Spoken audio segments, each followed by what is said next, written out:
Hello दोस्तों, welcome to Decode Indian. I hope आप सभी अच्छे हैं। तो आज के इस लेक्चर में हम जून मंथ के आरबीआई सर्कुलर्स को डिस्कस करने वाले हैं। ऑलरेडी हमने कुछ आरबीआई सर्कुलर्स को लेक्चर 1 में डिस्कस कर लिया है और आई नो काफी ज्यादा लेट हो गया है। तो आज के इस लेक्चर में हम बहुत सारे जून मंथ के आरबीआई सर्कुलर्स को डिस्कस करने वाले हैं। मैंने कोशिश किया है कि ज्यादा से ज्यादा सर्कुलर्स को आज मैं पढ़ा सकूं और इसीलिए आज के इस लेक्चर का जो लेंथ है वो थोड़ा सा ज्यादा हो सकता है, 2 hour 2.5 hour, I don't know, लेकिन ज्यादा ही लेंथ होगा। 2 आवर से ज्यादा ही लेंथ होगा इसका, 2.5 आवर हो सकता है।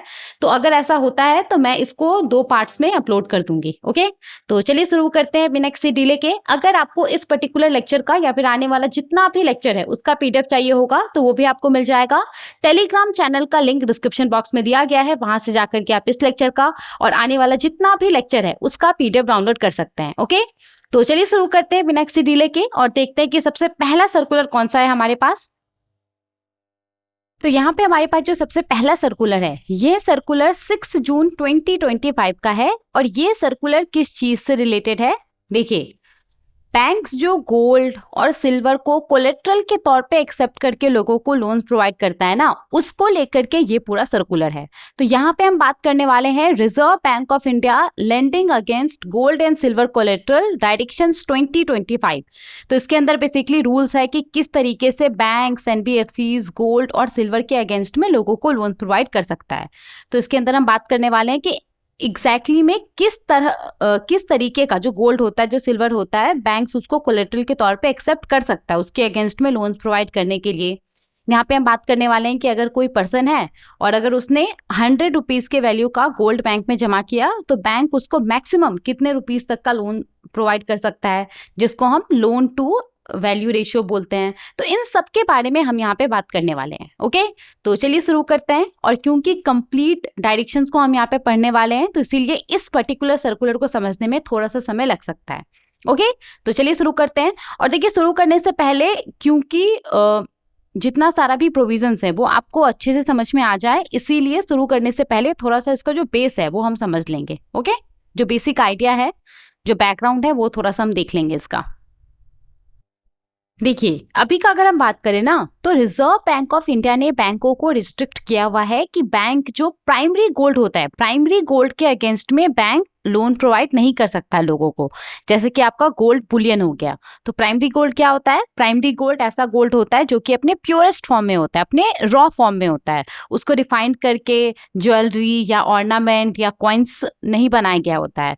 तो रिजर्व बैंक ऑफ इंडिया ने बैंकों को रिस्ट्रिक्ट किया हुआ है कि बैंक अभी प्राइमरी गोल्ड, जैसे कि आपका गोल्ड बुलियन हो गया, जो गोल्ड बार्स वगैरह होता है, उसके अगेंस्ट में लोगों को लोन्स प्रोवाइड नहीं कर सकता है, मैक्रो प्रूडेंशियल कंसर्न्स के वजह से। और इस तरह के गोल्ड का जो स्पेक्यूलेटिव और नॉन प्रोडक्टिव नेचर होता है उसके वजह से। देखिए, अगर हम गोल्ड के बारे में बात करें ना, तो भारत ऑलरेडी बहुत सारा गोल्ड इंपोर्ट करता है।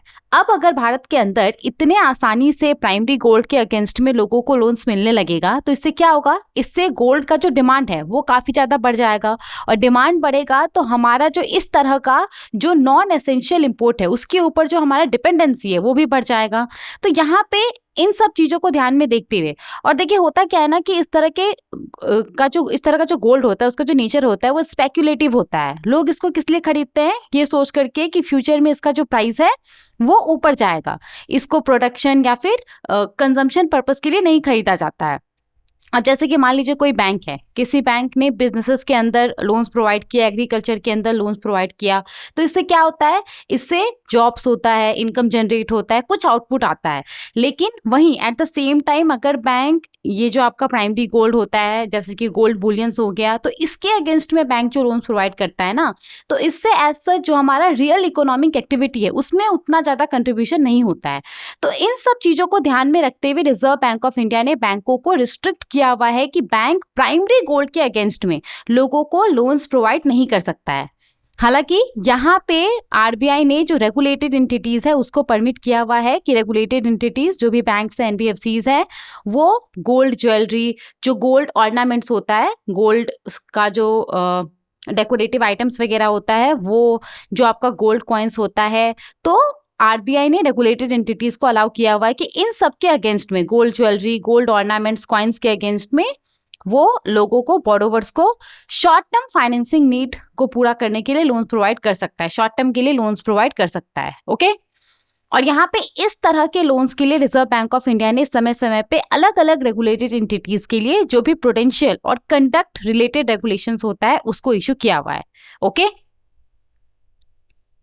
अब देखिए यहाँ पे अलग अलग रेगुलेटेड एंटिटीज के लिए जो भी रूल्स रेगुलेशंस इशू किया गया है ना, तो उन सब का जो कोर फिलॉसफी है, जो कोर प्रिंसिपल है, वो सेम है। यहाँ पे कुछ कुछ जो क्राइटेरिया है वो कुछ कुछ रेगुलेटेड एंटिटीज के लिए अलग है, उसका जो बिजनेस मॉडल है उसको ध्यान में रख करके, जो भी उसका रिस्क टेकिंग कैपेबिलिटीज है उसको ध्यान में रख करके। लेकिन वैसे अगर हम ओवरऑल देखें तो जो कोर फिलॉसफी है, जो भी रूल रेगुलेशंस आरबीआई के द्वारा इस तरह के लोन्स के लिए इशू किया गया अलग अलग रेगुलेटेड एंटिटीज के लिए, वो सेम है। कुछ कुछ यहाँ पे जो रूल्स है वो अलग है, रेगुलेटेड एंटिटीज का जो टाइप है, जो बिजनेस मॉडल है उसको ध्यान में रख करके, जो भी उसका रिस्क टेकिंग कैपेबिलिटीज है उसको ध्यान में रख करके। ओके, तो यहाँ पे जो भी अभी एग्जिस्टिंग रेगुलेशन है ना, अगर हम उसको देखेंगे तो उसका मेनली दो ऑब्जेक्टिव है, इसका मेनली दो ऑब्जेक्टिव है। सबसे पहला क्या है? सबसे पहला है कि जो भी बोरोवर्स है, बोरोवर्स के पास जो पड़ा हुआ गोल्ड ज्वेलरी है, जो भी गोल्ड ऑर्नामेंट है, जो भी गोल्ड कॉइन्स है, उसको वो यूज करके बोरोवर का जो लिक्विडिटी कंडीशन है उसको वो ठीक कर सके। और यहाँ पे दूसरा अभी जो एग्जिस्टिंग रेगुलेशन है उसका उद्देश्य क्या है? बैंक जो इस तरह के गोल्ड सिल्वर के अगेंस्ट में लोगों को लोन प्रोवाइड करता है तो उससे जुड़ा हुआ जो भी रिस्क रहता है उसको बैंक अच्छे से मैनेज कर सके, ये जो भी एग्जिस्टिंग रेगुलेशन है उसका उद्देश्य है। ओके, सिमिलरली देखिए सिल्वर के अगेंस्ट में, सिल्वर को कोलेटरल के तौर पे एक्सेप्ट करके उसके अगेंस्ट में बैंक जो लेंडिंग करता है ना, तो उसके लिए भी कुछ रेगुलेशंस इशू किया गया है और उसका भी सेम ऑब्जेक्टिव है, बोरोवर को मदद करना कि बोरोवर जो पड़ा हुआ सिल्वर है उसका इस्तेमाल करके वो जो भी उनका लिक्विडिटी कंडीशन है उसको वो ठीक कर सके, और बैंक जो सिल्वर के अगेंस्ट में लोगों को लोन प्रोवाइड करता है तो उससे जो भी जुड़ा हुआ रिस्क रहता है उसको बैंक अच्छे से मैनेज कर सके। तो यहाँ पे सिमिलर ऑब्जेक्टिव है, जो सिल्वर को कोलेटरल के तौर पे एक्सेप्ट करके बैंक लोन प्रोवाइड करता है तो उसको लेकर के जो भी रेगुलेशंस इशू किया गया है पास्ट में, तो उसका भी सेम ऑब्जेक्टिव है। ओके, नाउ यहाँ पे अब हम बात करते हैं कि अभी क्या किया गया है। तो गोल्ड और सिल्वर को कोलेटरल के तौर पे एक्सेप्ट करके बैंक जो भी लोन प्रोवाइड करता है ना, तो उसके लिए जो भी रूल्स है, जो भी रेगुलेशंस है, उसको और भी ज्यादा प्रिंसिपल बेस्ड करने के लिए, उसको हार्मोनाइज करने के लिए, ताकि जितने सारे भी रेगुलेटेड एंटिटीज है वो सेम सेट ऑफ रूल्स को फॉलो करें। जो भी रेगुलेटेड एंटिटीज के बीच में प्रूडेंशियल और कंडक्ट रिलेटेड गैप्स है उसको यहाँ पे एड्रेस करने के लिए रिवाइज इंस्ट्रक्शंस को इशू किया गया है। तो यहाँ पे रिवाइज इंस्ट्रक्शंस में क्या किया गया है? पहले का जो भी रूल्स रेगुलेशंस था उसको यहाँ पे कंबाइन कर दिया गया है, और जितना भी रेगुलेटेड एंटिटीज है जो कि गोल्ड और सिल्वर कोलेटरल के अगेंस्ट में लेंडिंग करता है, उन सब के ऊपर ये जो रिवाइज इंस्ट्रक्शंस है वो एप्लीकेबल होगा। ओके, अब देखिए यहाँ पे जो ये रिवाइज डायरेक्शंस है इसका उद्देश्य क्या है? तो सबसे पहले इसका क्या उद्देश्य है कि इस तरह के लोन्स के लिए, मतलब गोल्ड और सिल्वर को कोलेटरल के तौर पे एक्सेप्ट करके जो लोन प्रोवाइड किया जाता है, तो इस तरह के लोन के लिए हार्मोनाइज रेगुलेटरी फ्रेमवर्क को लाना, मतलब कि जितने भी रेगुलेटेड एंटिटीज है वो सेम सेट ऑफ रूल्स को फॉलो करे। इसके बाद देखिए जो भी अभी गोल्ड और सिल्वर को कोलेटरल के तौर पे एक्सेप्ट करके लेंडिंग किया जा रहा था बैंकों के द्वारा, तो यहाँ पे उसको लेकर के कुछ कुछ कंसर्न सामने आ रहा था, तो उसको एड्रेस करना रिवाइज डायरेक्शंस का उद्देश्य है। इन सब के अलावा जो भी कंडक्ट रिलेटेड एस्पेक्ट है उसको मजबूत करना रिवाइज डायरेक्शंस का उद्देश्य है, मतलब जो भी कस्टमर ट्रीटमेंट वगैरह होता है उसको अच्छे से करना, पूरा जो रूल है उसको ट्रांसपेरेंट रखना, उसको फेयर रखना, तो ये इसका उद्देश्य है। ना देखिए यहाँ पे अगर हम बात करें तो रिजर्व बैंक ऑफ इंडिया ने बैंकिंग रेगुलेशन एक्ट 1949 के सेक्शन 21, सेक्शन 35A और सेक्शन 56 के तहत जो पावर मिला हुआ है उसका इस्तेमाल करके reserve bank of India act 1934 के सेक्शन 45JA, 45L और 45M के तहत जो पावर मिला हुआ है उसका इस्तेमाल करके, और नेशनल हाउसिंग बैंक एक्ट 1987 का सेक्शन 38, 32 और 33 के तहत जो पावर मिला हुआ है उसका इस्तेमाल करके रिजर्व बैंक ऑफ इंडिया ने ये जो डायरेक्शंस है उसको इशू किया है। नाउ देखिए यहाँ पे अगर हम स्कोप के बारे में बात करें तो ये जो डायरेक्शंस है वो किस तरह के लोन्स के ऊपर, कौन कौन सा रेगुलेटेड एंटिटी किस तरह का लोन्स प्रोवाइड करेगा जिसके ऊपर ये जो डायरेक्शंस है वो एप्लीकेबल होगा। तो देखिए यहाँ पे रेगुलेटेड एंटिटी के द्वारा, अब रेगुलेटेड एंटिटी का मतलब क्या है उसको हम देखेंगे अभी के लिए बस आप इतना समझ लीजिए। तो रेगुलेटेड एंटिटी के द्वारा जो भी लोन्स प्रोवाइड किया जाता है गोल्ड या सिल्वर के अगेंस्ट में, चाहे वो लोन कंजम्पशन लोन हो, कंजम्पशन पर्पस के लिए दिया गया हो, जो पर्सनल लोन्स वगैरह होता है, मेडिकल पर्पस के लिए, एजुकेशन पर्पस के लिए, मैरिज पर्पस के लिए, या फिर जो इनकम जनरेशन लोन होता है, बिजनेसेस के लिए जो लोन दिया जाता है, इंक्लूडिंग फार्म क्रेडिट, एग्रीकल्चर के लिए जो लोन्स प्रोवाइड किया जाता है, तो किसी रेगुलेटेड एंटिटी के द्वारा गोल्ड या सिल्वर के अगेंस्ट में जो भी लोन्स प्रोवाइड किया जाता है, कंजम्पशन लोन हो गया या इनकम जनरेशन लोन्स हो गया, उन सब के ऊपर ये जो डायरेक्शंस है ये लागू होने वाला है। तो यहाँ पे रेगुलेटेड एंटिटी का क्या मतलब है? Commercial bank including small finance bank, local areas bank हो गया, रीजनल रूरल बैंक्स हो गया, excluding payments bank. Okay, payments bank यहाँ पे नहीं है। इसके बाद देखिए प्राइमरी अर्बन कोऑपरेटिव बैंक्स हो गया, यूसीबीज, रूरल कोऑपरेटिव बैंक्स हो गया। तो रूरल कोऑपरेटिव बैंक्स का जब हम बात करते हैं तो स्टेट लेवल पे स्टेट कोऑपरेटिव बैंक्स होता है और डिस्ट्रिक्ट लेवल पे सेंट्रल कोऑपरेटिव बैंक्स होता है, राइट? तो उन सब के ऊपर एप्लीकेबल होगा। इसके बाद जितना भी नॉन बैंकिंग फाइनेंशियल कंपनीज है, जो भी एनबीएफसीज है, इंक्लूडिंग हाउसिंग फाइनेंस कंपनीज, इन सब के ऊपर एप्लीकेबल होगा। तो यहाँ पे commercial bank, primary urban cooperative bank, rural cooperative banks, NBFCs, housing finance companies, इन सब के द्वारा गोल्ड और सिल्वर के अगेंस्ट में जो भी लोन्स प्रोवाइड किया जाता है, चाहे वो कंजम्पशन लोन हो या फिर इनकम जनरेशन लोन हो, उन सब के ऊपर ये जो भी डायरेक्शंस के बारे में हम बात करने वाले हैं वो अप्लाई होगा। ओके, यहाँ तक समझ में आ गया? अब कुछ कुछ डेफिनेशन है यहाँ पे, उसको हम वन बाय वन करके देखेंगे और उसके बाद फिर हम एक एक प्रोविजंस को पढ़ने वाले हैं। ओके, तो यहाँ पे शायद एक स्लाइड है जिसको हम लोगों ने रीड नहीं किया था, वो मिस हो गया, उसको हम देख लेते हैं। हाँ, ये वाला स्लाइड मिस हो गया था। देखिए, अगर हम बात करें कि ये जो इंस्ट्रक्शंस इशू किया गया है वो कब से लागू होगा, तो यहाँ पे जो भी इंस्ट्रक्शंस को इशू किया गया है उसको बैंकों को जितना जल्दी हो सके उतना जल्दी लागू करना है, लेकिन किसी भी कीमत पे 1 अप्रैल 2026 से पहले ये जो रिवाइज इंस्ट्रक्शंस है वो बैंकों को लागू कर देना है। तो यहाँ पे अगर हम बात करें कि गोल्ड और सिल्वर के अगेंस्ट में बैंक्स के द्वारा जो लोन्स प्रोवाइड किया जाता है उसके लिए जो रिवाइज्ड गाइडलाइंस है वो बैंक को किस डेट से पहले लागू करना है, जो डेडलाइन है वो क्या है, तो 1 अप्रैल 2026 से पहले बैंकों को ये जो रिवाइज इंस्ट्रक्शंस है, जो गोल्ड और सिल्वर के अगेंस्ट में लोन दिया जाता है बैंकों के द्वारा, उसको लेकर के वो 1 अप्रैल 2026 से पहले बैंक को लागू कर देना है। ओके, इसके बाद देखिए यहाँ पे जिस भी डेट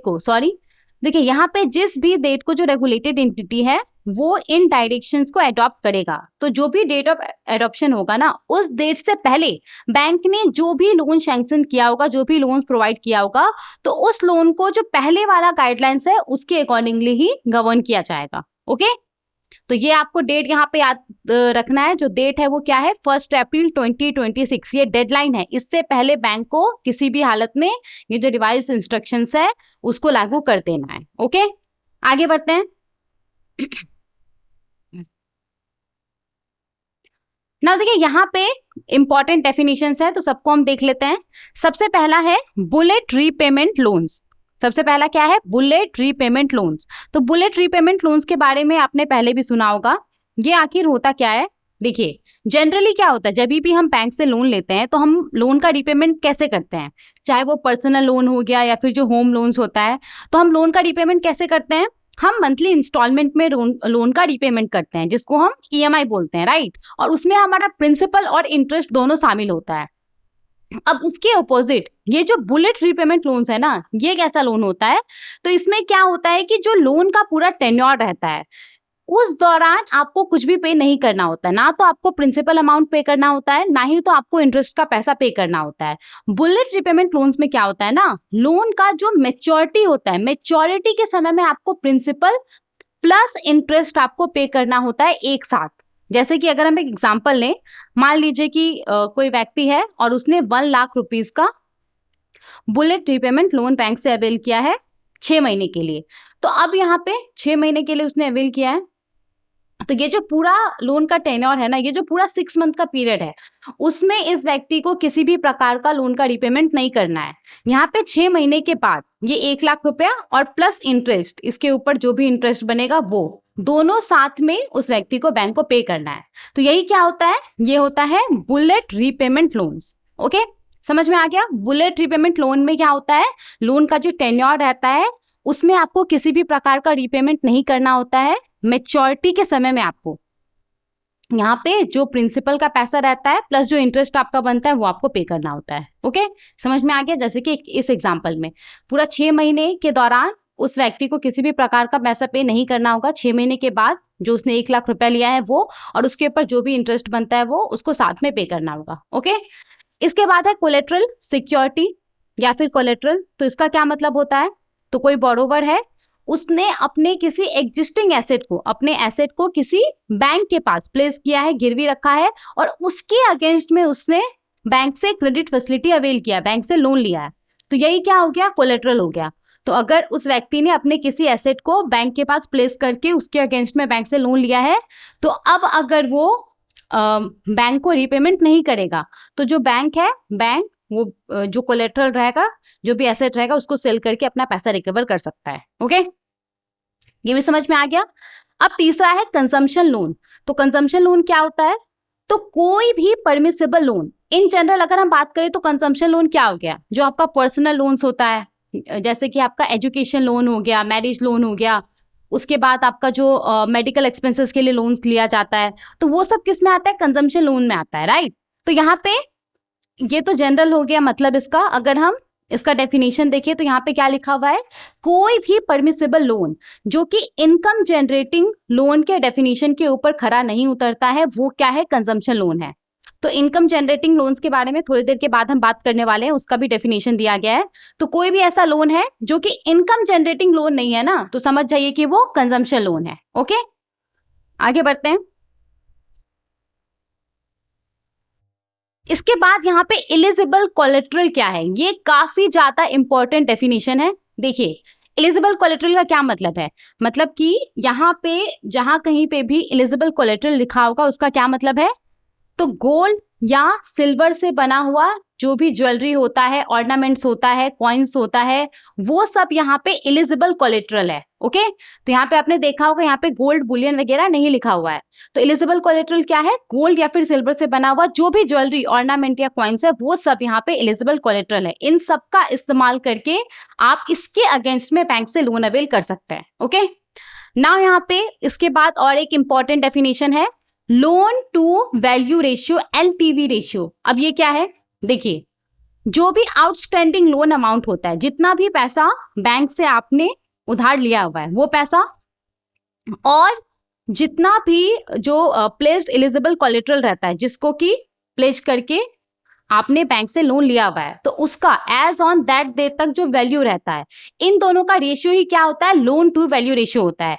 जितना आपने बैंक से लोन लिया हुआ है वो, और आपका जो एलिजिबल कोलेट्रल का वैल्यू है, जो भी आपने कोलेट्रल बैंक के पास जमा किया है उसके अगेंस्ट में आपसे लोन लिया हुआ है, तो एज ऑन दैट डे तक उसका जो भी वैल्यू रहता है, इस दोनों का रेशियो ही क्या होता है, लोन टू वैल्यू रेशियो होता है। ये काफी इंपॉर्टेंट है। देखिए, इसको हम निकालते कैसे हैं, यहाँ पे मैंने एक ब्लैंक पेज ऐड किया था। देखिए, इसको हम कैसे निकालते हैं, तो उसका जो फॉर्मूला है वो क्या है, LTV equal to outstanding loan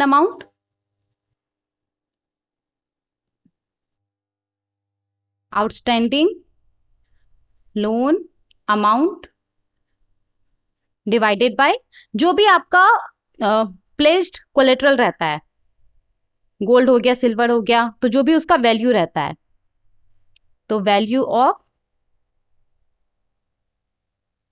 gold या सिल्वर कोलेट्रल। ओके,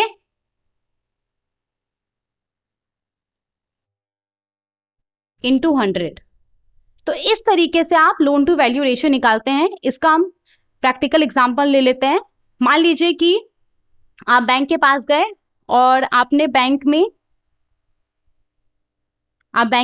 और मान लीजिए कि आपने बैंक में सपोज की 1 लाख रुपीस के वैल्यू का जो गोल्ड होता है उसको प्लेस किया है। ओके, 1 लाख रुपीज वैल्यू का जो गोल्ड होता है वो प्लेस किया, और इसके अगेंस्ट में बैंक ने आपको सपोज की 75,000 रुपीज लोन दिया है। तो यहाँ पे अगर आपको इस सिनेरियो के लिए लोन टू वैल्यू रेशियो निकालना होगा तो क्या होगा यहाँ पे, आउटस्टैंडिंग लोन अमाउंट, तो आउटस्टैंडिंग लोन अमाउंट कितना है, 75,000 है, राइट। और यहाँ पे value of gold silver collateral क्या है, 1 लाख रुपीज है, इंटू 100, तो कितना यहाँ पे आएगा हमारा 75%। तो यहाँ पे जो लोन टू वैल्यू रेशियो है इस एग्जांपल के लिए वो क्या है, 75% है। समझ में आ गया। तो सिंपली जो भी आउटस्टैंडिंग लोन अमाउंट होता है और जितने भी जो भी आपने गोल्ड या फिर सिल्वर बैंक के पास प्लेस किया हुआ उसका जो एज ऑन दैट डे तक जो वैल्यू रहता है, इसी दोनों का रेशियो क्या कहलाता है, लोन टू वैल्यू रेशियो कहलाता है। ओके, नाउ देखिए यहाँ पे बुलेट रीपेमेंट लोन के केस में ये जो एलटीवी को कैलकुलेट किया जाता है ना, तो इसमें मैच्योरिटी के समय में जो टोटल अमाउंट पे करना होता है बोरोवर को, उस अमाउंट को यहाँ पे लिया जाता है। तो इसको भी हम एक एग्जांपल से समझ लेते हैं। अगेन मान लीजिए कि कोई व्यक्ति है और उसने 1 लाख रुपए वैल्यू का जो गोल्ड होता है वो बैंक में प्लेस किया है, और बैंक ने इसके अगेंस्ट में इसको अगेन 75,000 रुपीज लोन के तौर पे दिया है। अब ये वाला जो लोन है ना, ये क्या है, ये बुलेट रीपेमेंट लोन है। ओके, क्या है ये, बुलेट रीपेमेंट लोन है। तो यहाँ पे क्या होगा कि जो प्रिंसिपल अमाउंट है और जो इंटरेस्ट है वो एक साथ पे होगा, राइट। तो यहाँ पे 75,000 रुपीज मान लीजिए कि उसने 6 मंथ्स के लिए लिया है, तो 6 मंथ्स के बाद उसको ये 75,000 रुपीज प्लस उसको इंटरेस्ट भी पे करना होगा। मान लीजिए इंटरेस्ट 5,000 रुपीज होगा। तो यहाँ पे इस केस में हम जो एलटीवी निकालेंगे ना, तो इसमें ये दोनों को ऐड करके ये प्रिंसिपल अमाउंट प्लस इंटरेस्ट कितना हो जाएगा, 80,000 हो जाएगा, राइट। इसको हम यहाँ पे कंसीडर करेंगे इंटू 100। तो यहाँ पे हमारा जो लोन टू वैल्यू रेशियो आएगा वो क्या आएगा, 80% आएगा। समझ में आ गया। तो वही यहाँ पे बोला जा रहा है कि बुलेट रीपेमेंट लोन्स के केस में जो एलटीवी को कैलकुलेट किया जाएगा ना, ये जो लोन टू वैल्यू रेशियो को कैलकुलेट किया जाएगा, तो इसमें जो मैच्योरिटी के समय में टोटल अमाउंट रीपेबल होगा, बोरोवर मैच्योरिटी के समय में प्रिंसिपल प्लस इंटरेस्ट जो उसको पे करना होगा, उस अमाउंट को यहाँ पे कंसीडर किया जाएगा। समझ में आ गया ये वाला डेफिनेशन। आगे और भी इसको हम अच्छे से समझेंगे जब इसको लेकर के जो लोन टू वैल्यू मैक्सिमम कितना हो सकता है, लोन टू वैल्यू रेशियो, जब वो वाला प्रोविजन हम पढ़ेंगे तो वहां पे और भी अच्छे से डिटेल में हम इसको समझेंगे। ओके, अभी के लिए बस इतना समझ लीजिए। अब देखिए यहाँ पे इनकम जनरेटिंग लोन का क्या मतलब है। इनकम जनरेटिंग लोन का क्या मतलब है, तो ऐसा लोन्स जो कि प्रोडक्टिव इकोनॉमिक एक्टिविटीज के लिए प्रोवाइड किया गया है, जैसे कि फार्म क्रेडिट हो गया, एग्रीकल्चर लोन्स जो होता है, बिजनेसेस के लिए जो लोन्स प्रोवाइड किया जाता है, कमर्शियल पर्पस के लिए जो लोन्स प्रोवाइड किया जाता है, कोई प्रोडक्टिव एसेट है उसको परचेज करने के लिए जो लोन्स प्रोवाइड किया जाता है। फॉर एग्जांपल किसी व्यक्ति को अपना टेलरिंग का बिजनेस शुरू करना है और उसको एक जो मशीन होता है सुइंग मशीन, वो उसको बाय करना, उसके लिए उसने बैंक से लोन लिया, तो इस तरीके का लोन क्या कहलाएगा, इनकम जनरेटिंग लोन्स कहलाएगा। तो वो सभी लोन जो कि इनकम जनरेटिंग लोन नहीं होता है वो क्या होता है, वो यहाँ पे कंजम्पशन लोन होता है। ओके, और इनकम जनरेटिंग लोन क्या होता है ये आपने देख लिया, वैसा लोन जो कि प्रोडक्टिव इकोनॉमिक एक्टिविटीज के लिए प्रोवाइड किया जाता है, फार्म क्रेडिट, बिजनेसेस के लिए जो लोन दिया जाता है, कमर्शियल पर्पस के लिए जो लोन दिया जाता है, कोई प्रोडक्टिव एसेट है उसको परचेस करने के लिए जो लोन प्रोवाइड किया जाता है, वो सब क्या है, इनकम जनरेटिंग लोन्स है। ओके, आगे बढ़े। अब देखिए यहाँ पे ज्वेलरी का क्या मतलब है, जहां कहीं भी गोल्ड ज्वेलरी या सिल्वर ज्वेलरी लिखा होगा तो उसका यहाँ पे क्या मतलब है।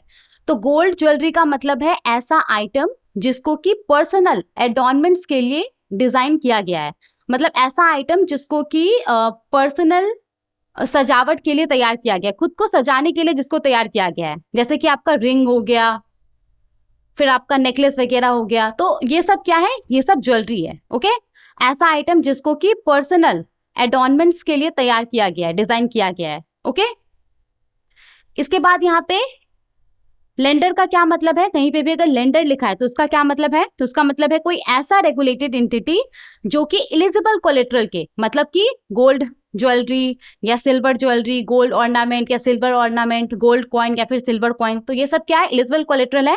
तो लेंडर का क्या मतलब है, कोई भी ऐसा रेगुलेटेड एंटिटी जो कि एलिजिबल कोलेट्रल के अगेंस्ट में जो लोन्स होता है वो प्रोवाइड करता है या फिर आगे चल करके प्रोवाइड करने वाला है, वो यहाँ पे लेंडर कहलाएगा।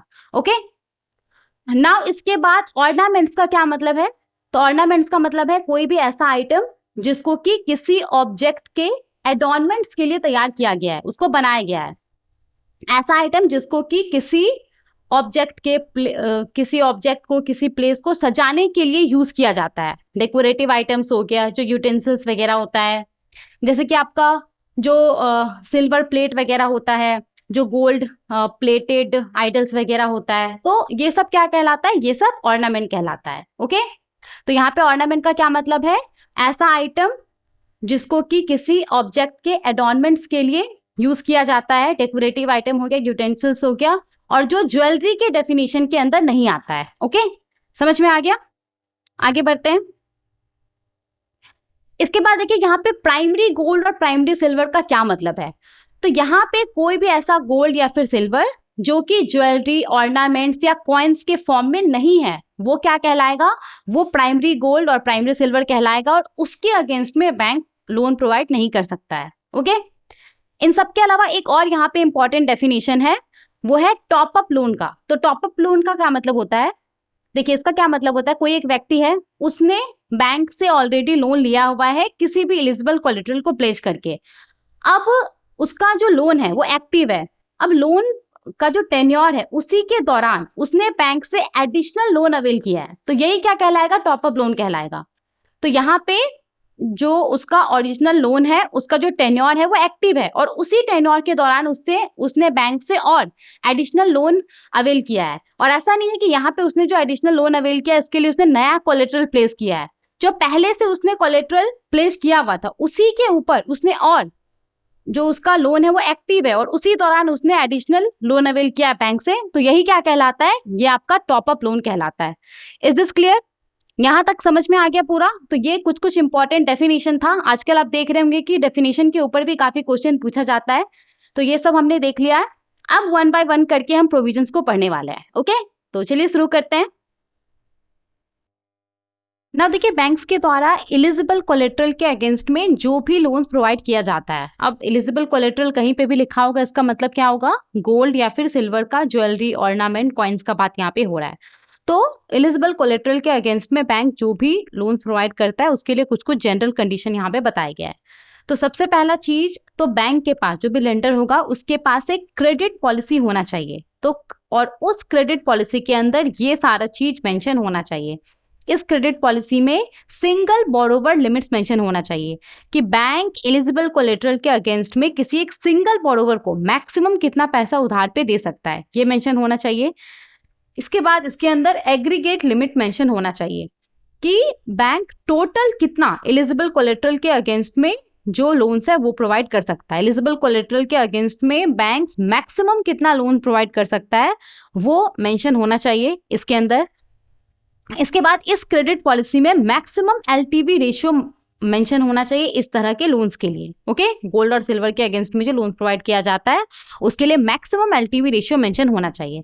फॉर एग्जांपल, अगर मैक्सिमम एलटीवी रेशियो मेंशन है 75% और यहाँ पे कोई बोरोवर है, उसने मान लीजिए 1 लाख रुपए के वैल्यू का गोल्ड बैंक में जमा किया है, तो बैंक इसके अगेंस्ट में इस व्यक्ति को मैक्सिमम 75,000 रुपीज का ही लोन प्रोवाइड कर सकता है। ओके, समझ में आ गया। इसके बाद यहाँ पे जो ये एलटीवी रेशियो है, अगर इसका ब्रीच होता है, ये ऊपर चले जाता है, तो फिर इस केस में बैंक क्या करेगा, किस तरह का एक्शन लेगा, वो भी इसमें मेंशन होना चाहिए। मान लीजिए कि कोई व्यक्ति है, उसने 1 लाख रुपए का वैल्यू का गोल्ड बैंक में जमा किया और उसके अगेंस्ट में उसने 75,000 रुपीज बैंक से लोन लिया है, तो जो एलटीवी बनता है वो 75% बनता है, राइट। अब मान लीजिए कुछ दिन के बाद क्या हुआ ना कि जो प्लेस्ड गोल्ड है बैंक के पास उसका वैल्यू नीचे गिर के 90,000 हो गया, तो फिर इस केस में 90,000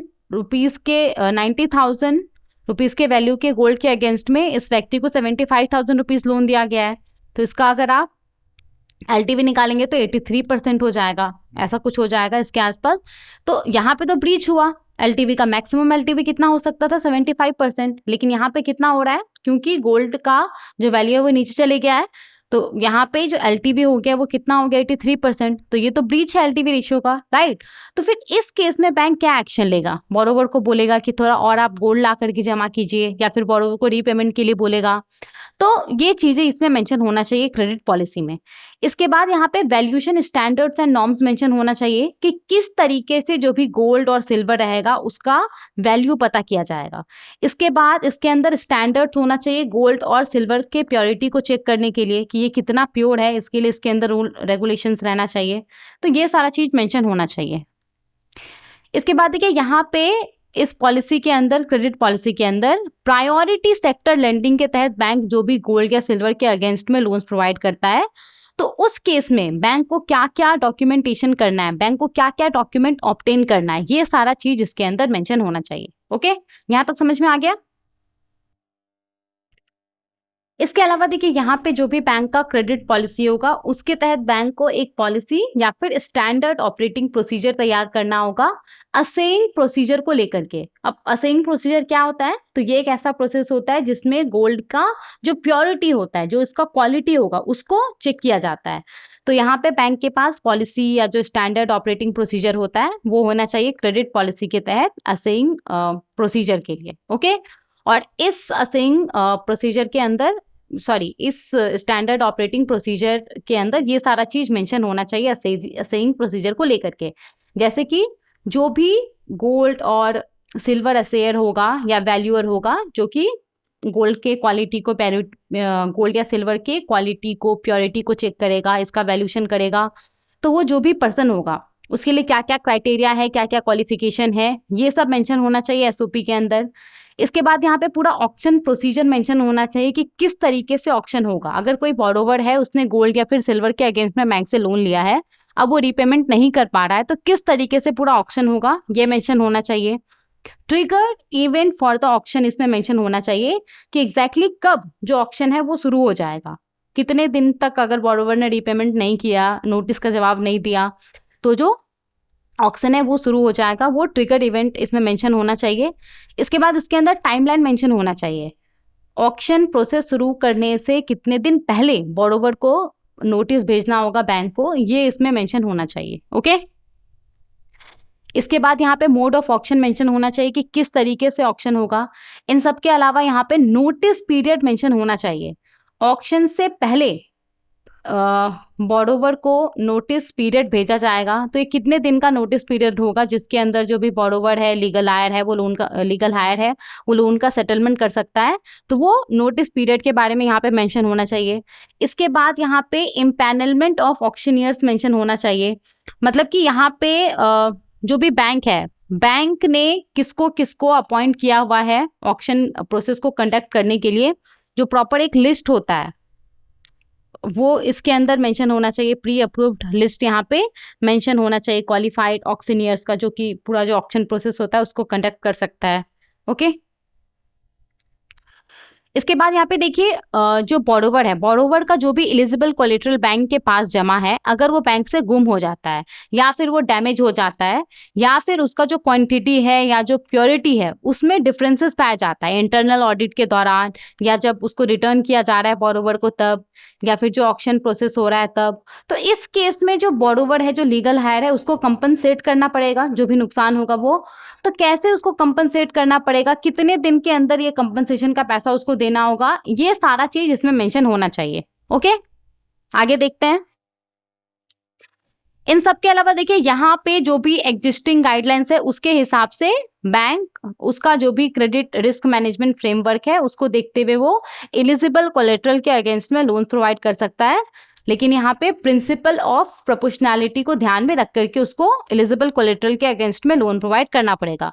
इट सिंपली मीन्स कि अगर कोई बड़े अमाउंट का लोन प्रोवाइड किया जा रहा है तो उस केस में बैंक को थोड़ा ज़्यादा चेक्स करना पड़ेगा, स्ट्रिक्टली चीज़ों को चेक करना पड़ेगा।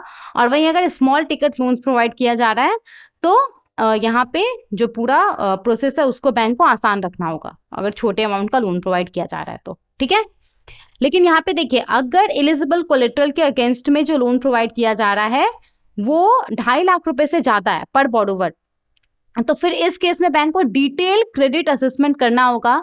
जो बोरोवर का रीपेमेंट कैपेसिटी है वो यहाँ पे चेक करना होगा बैंक को कि जो बोरोवर है वो रीपेमेंट करने के लिए केपेबल है या नहीं है, उसका क्या बिजनेस में वो इन्वॉल्व है, या फिर कितना पैसा वो कमाता है। तो ये सारा चीज बैंक को यहाँ पे असेस करना होगा। ठीक है, आगे बढ़ते हैं।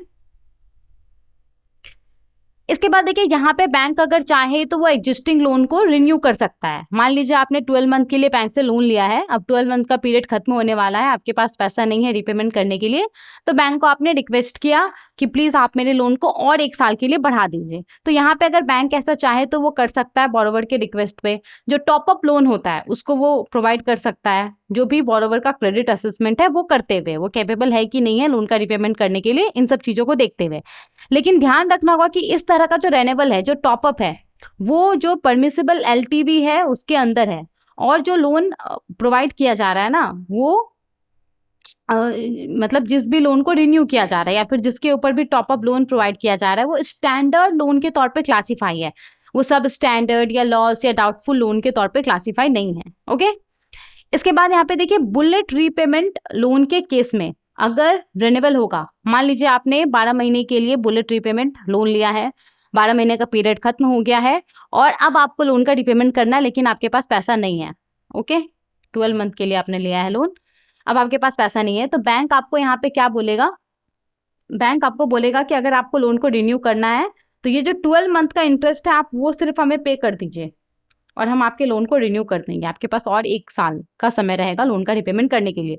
तो बुलेट रीपेमेंट लोन के रिन्यूअल के लिए यहाँ पे जो भी इंटरेस्ट होगा पहले वो बोरोवर को पे करना होगा, उसके बाद ही बुलेट रीपेमेंट लोन का रिन्यूअल होगा।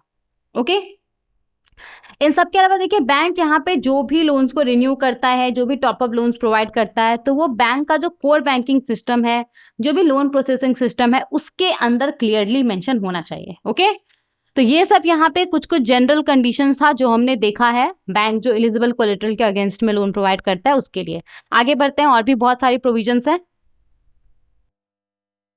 ना। यहाँ पे देखिए अभी जो हम प्रोविजंस के बारे में बात करने वाले वो काफी इंपॉर्टेंट है, तो ध्यान से समझिएगा। अब हम यहाँ पे कुछ कुछ रिस्ट्रिक्शंस और सीलिंग्स के बारे में बात करने वाले हैं।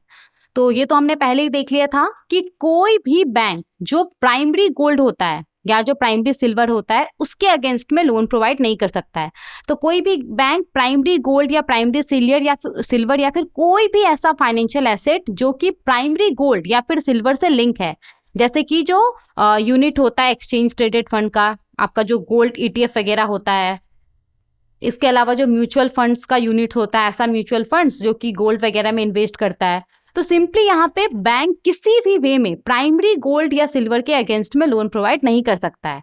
कोई भी बैंक प्राइमरी गोल्ड या सिल्वर या फिर कोई भी ऐसा फाइनेंशियल एसेट जो कि प्राइमरी गोल्ड या फिर सिल्वर से लिंक्ड है उसके अगेंस्ट में एडवांस या फिर लोन ग्रांट नहीं कर सकता है। ओके, इसके अलावा देखिए यहाँ पे अगर कोई कोलेट्रल है जो कि डाउटफुल है, उसका जो ओनरशिप है वो डाउटफुल है, मतलब कि श्योर नहीं है कि वो किसका है, तो वैसे कोलेट्रल के अगेंस्ट में बैंक लोन ग्रांट नहीं कर सकता है। ओके, तो यहाँ पे जो भी बोरोवर होगा उससे एक सुटेबल डॉक्यूमेंट या फिर जो डिक्लेरेशन होता है वो बैंक को ऑब्टेन करना होगा, जिसमें ये क्लियरली बोरोवर एक्सेप्ट करेगा कि जो एलिजिबल कोलेट्रल है जिसके अगेंस्ट में वो लोन बैंक से अवेल कर रहा है, उस एलिजिबल कोलेट्रल का राइटफुल ओनरशिप वही है। ओके, राइटफुल ओनर वही है, वो जो कोलेट्रल है वो उसी का है, ये यहाँ पे उसको एक्सेप्ट करना होगा। ओके, इसके बाद देखिए अगर कोई बोरोवर है और बोरोवर के ऊपर मल्टीपल वो जो बोरोवर है ना वो एलिजिबल कोलेट्रल के अगेंस्ट में बहुत ज्यादा लोन अवेल कर रहा है,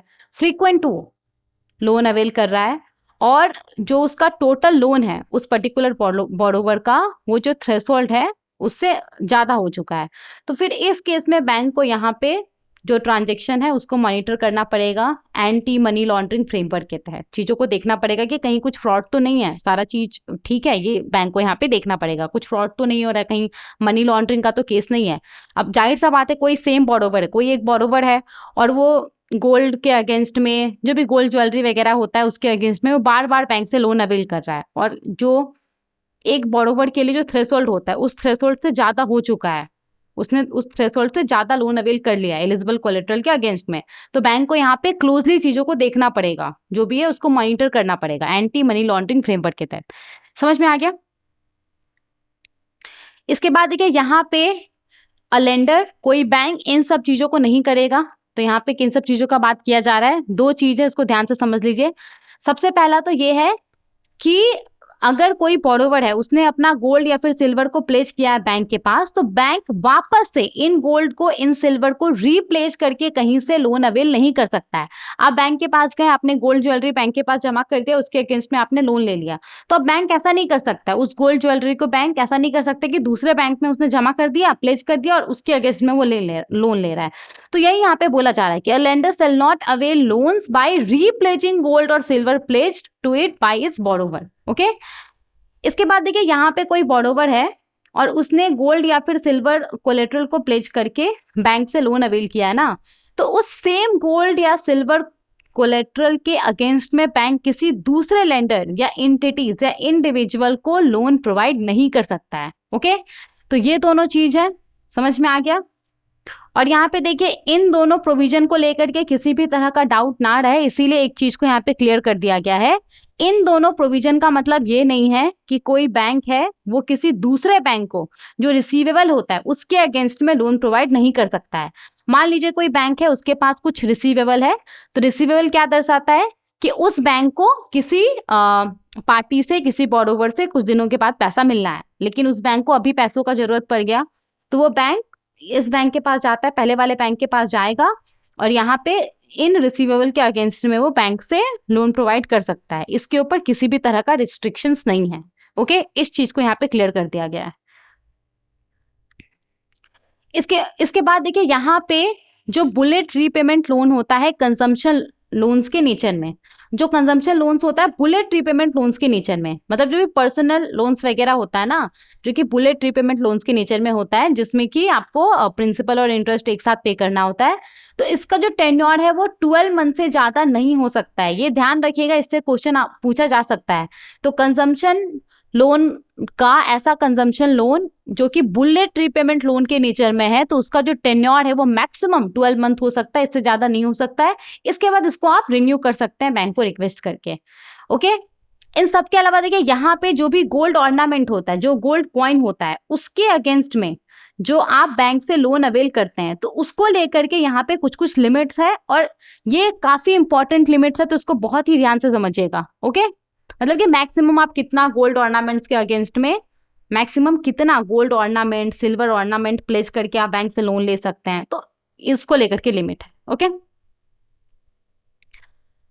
देखिए यहाँ पे कोई एक बोरोवर है, तो ये बात याद रखिएगा कि ये जो लिमिट है वो पर बोरोवर के लिए, पर लोन के लिए नहीं है, पर बोरोवर के लिए लिमिट है। तो यहाँ पे कोई बोरोवर है, इस बोरोवर के द्वारा जो भी लोन अवेल किया जाएगा गोल्ड ऑर्नामेंट के अगेंस्ट में, ऑर्नामेंट के अगेंस्ट में, ठीक है, तो यहाँ पे कोई एक borrower maximum 1 kilogram gold ornament को प्लेज करके लोन अवेल कर सकता है, चाहे वो एक लोन ले या फिर वो मल्टीपल लोन ले। कोई एक borrower maximum 1 kilogram gold ornament को प्लेज करके बैंक से लोन अवेल कर सकता है और मैक्सिमम 10 kg सिल्वर ऑर्नामेंट को प्लेज करके बैंक से लोन अवेल कर सकता है। समझ में आ गया? कोई एक borrower maximum 1 kg gold ornament को प्लेज करके बैंक से लोन अवेल कर सकता है, चाहे वो एक लोन अवेल करे या फिर मल्टीपल लोन अवेल करे, लेकिन जो भी वो ऑर्नामेंट को, गोल्ड ऑर्नामेंट को प्लेज करके बैंक से लोन अवेल करेगा, तो वो 1 किलो से ज्यादा नहीं होना चाहिए। कोई एक बोरोवर मैक्सिमम 1 किलोग्राम ही गोल्ड ऑर्नामेंट को प्लेज करके बैंक से लोन अवेल कर सकता है। ओके, और कोई एक borrower maximum 10 kg silver ornament को प्लेज करके बैंक से लोन अवेल कर सकता है। समझ में आ गया? क्लियर? इसके बाद कॉइन के केस में अगर हम बात करें, तो कोई एक single borrower maximum 50 gram gold coin को प्लेज करके बैंक से लोन अवेल कर सकता है, और कोई एक सिंगल बोरोवर मैक्सिमम 500 ग्राम सिल्वर कॉइन को प्लेज करके बैंक से लोन अवेल कर सकता है। डोंट वरी, यहाँ पे मैंने एक टेबल लगा दिया है ताकि आपको ये याद रहे। देखिए, आपको इससे याद हो जाएगा। तो कोई एक बोरोवर है, ठीक है, यहाँ पे तो लिखा ही हुआ है पर बोरोवर ये लिमिट है, ठीक है, तो कोई एक बोरोवर है, वो मैक्सिमम 1 kg गोल्ड ऑर्नामेंट को प्लेस करके बैंक से लोन अवेल कर सकता है, चाहे वो एक लोन ले या फिर एक से ज्यादा लोन ले। और कोई एक borrower maximum 10 kg silver ornament को प्लेस करके बैंक से लोन अवेल कर सकता है। ओके, समझ में आ गया? कोई एक borrower maximum 50 gram gold ornament को गोल्ड कॉइन को प्लेस करके बैंक से लोन अवेल कर सकता है, और कोई एक बोरोवर मैक्सिमम 500 ग्राम सिल्वर और कॉइन को प्लेस करके बैंक से लोन अवेल कर सकता है। तो बस आपको इतना याद रखना है कि ये जो लिमिट है वो पर बोरोवर है, ये लिमिट पर लोन नहीं है। ठीक है, समझ में आ गया? तो अगर हम इसका एक छोटा सा एग्जांपल लें, मान लीजिए कि कोई एक बोरोवर है, ओके, और सपोज कि उसने 600 ग्राम गोल्ड ऑर्नामेंट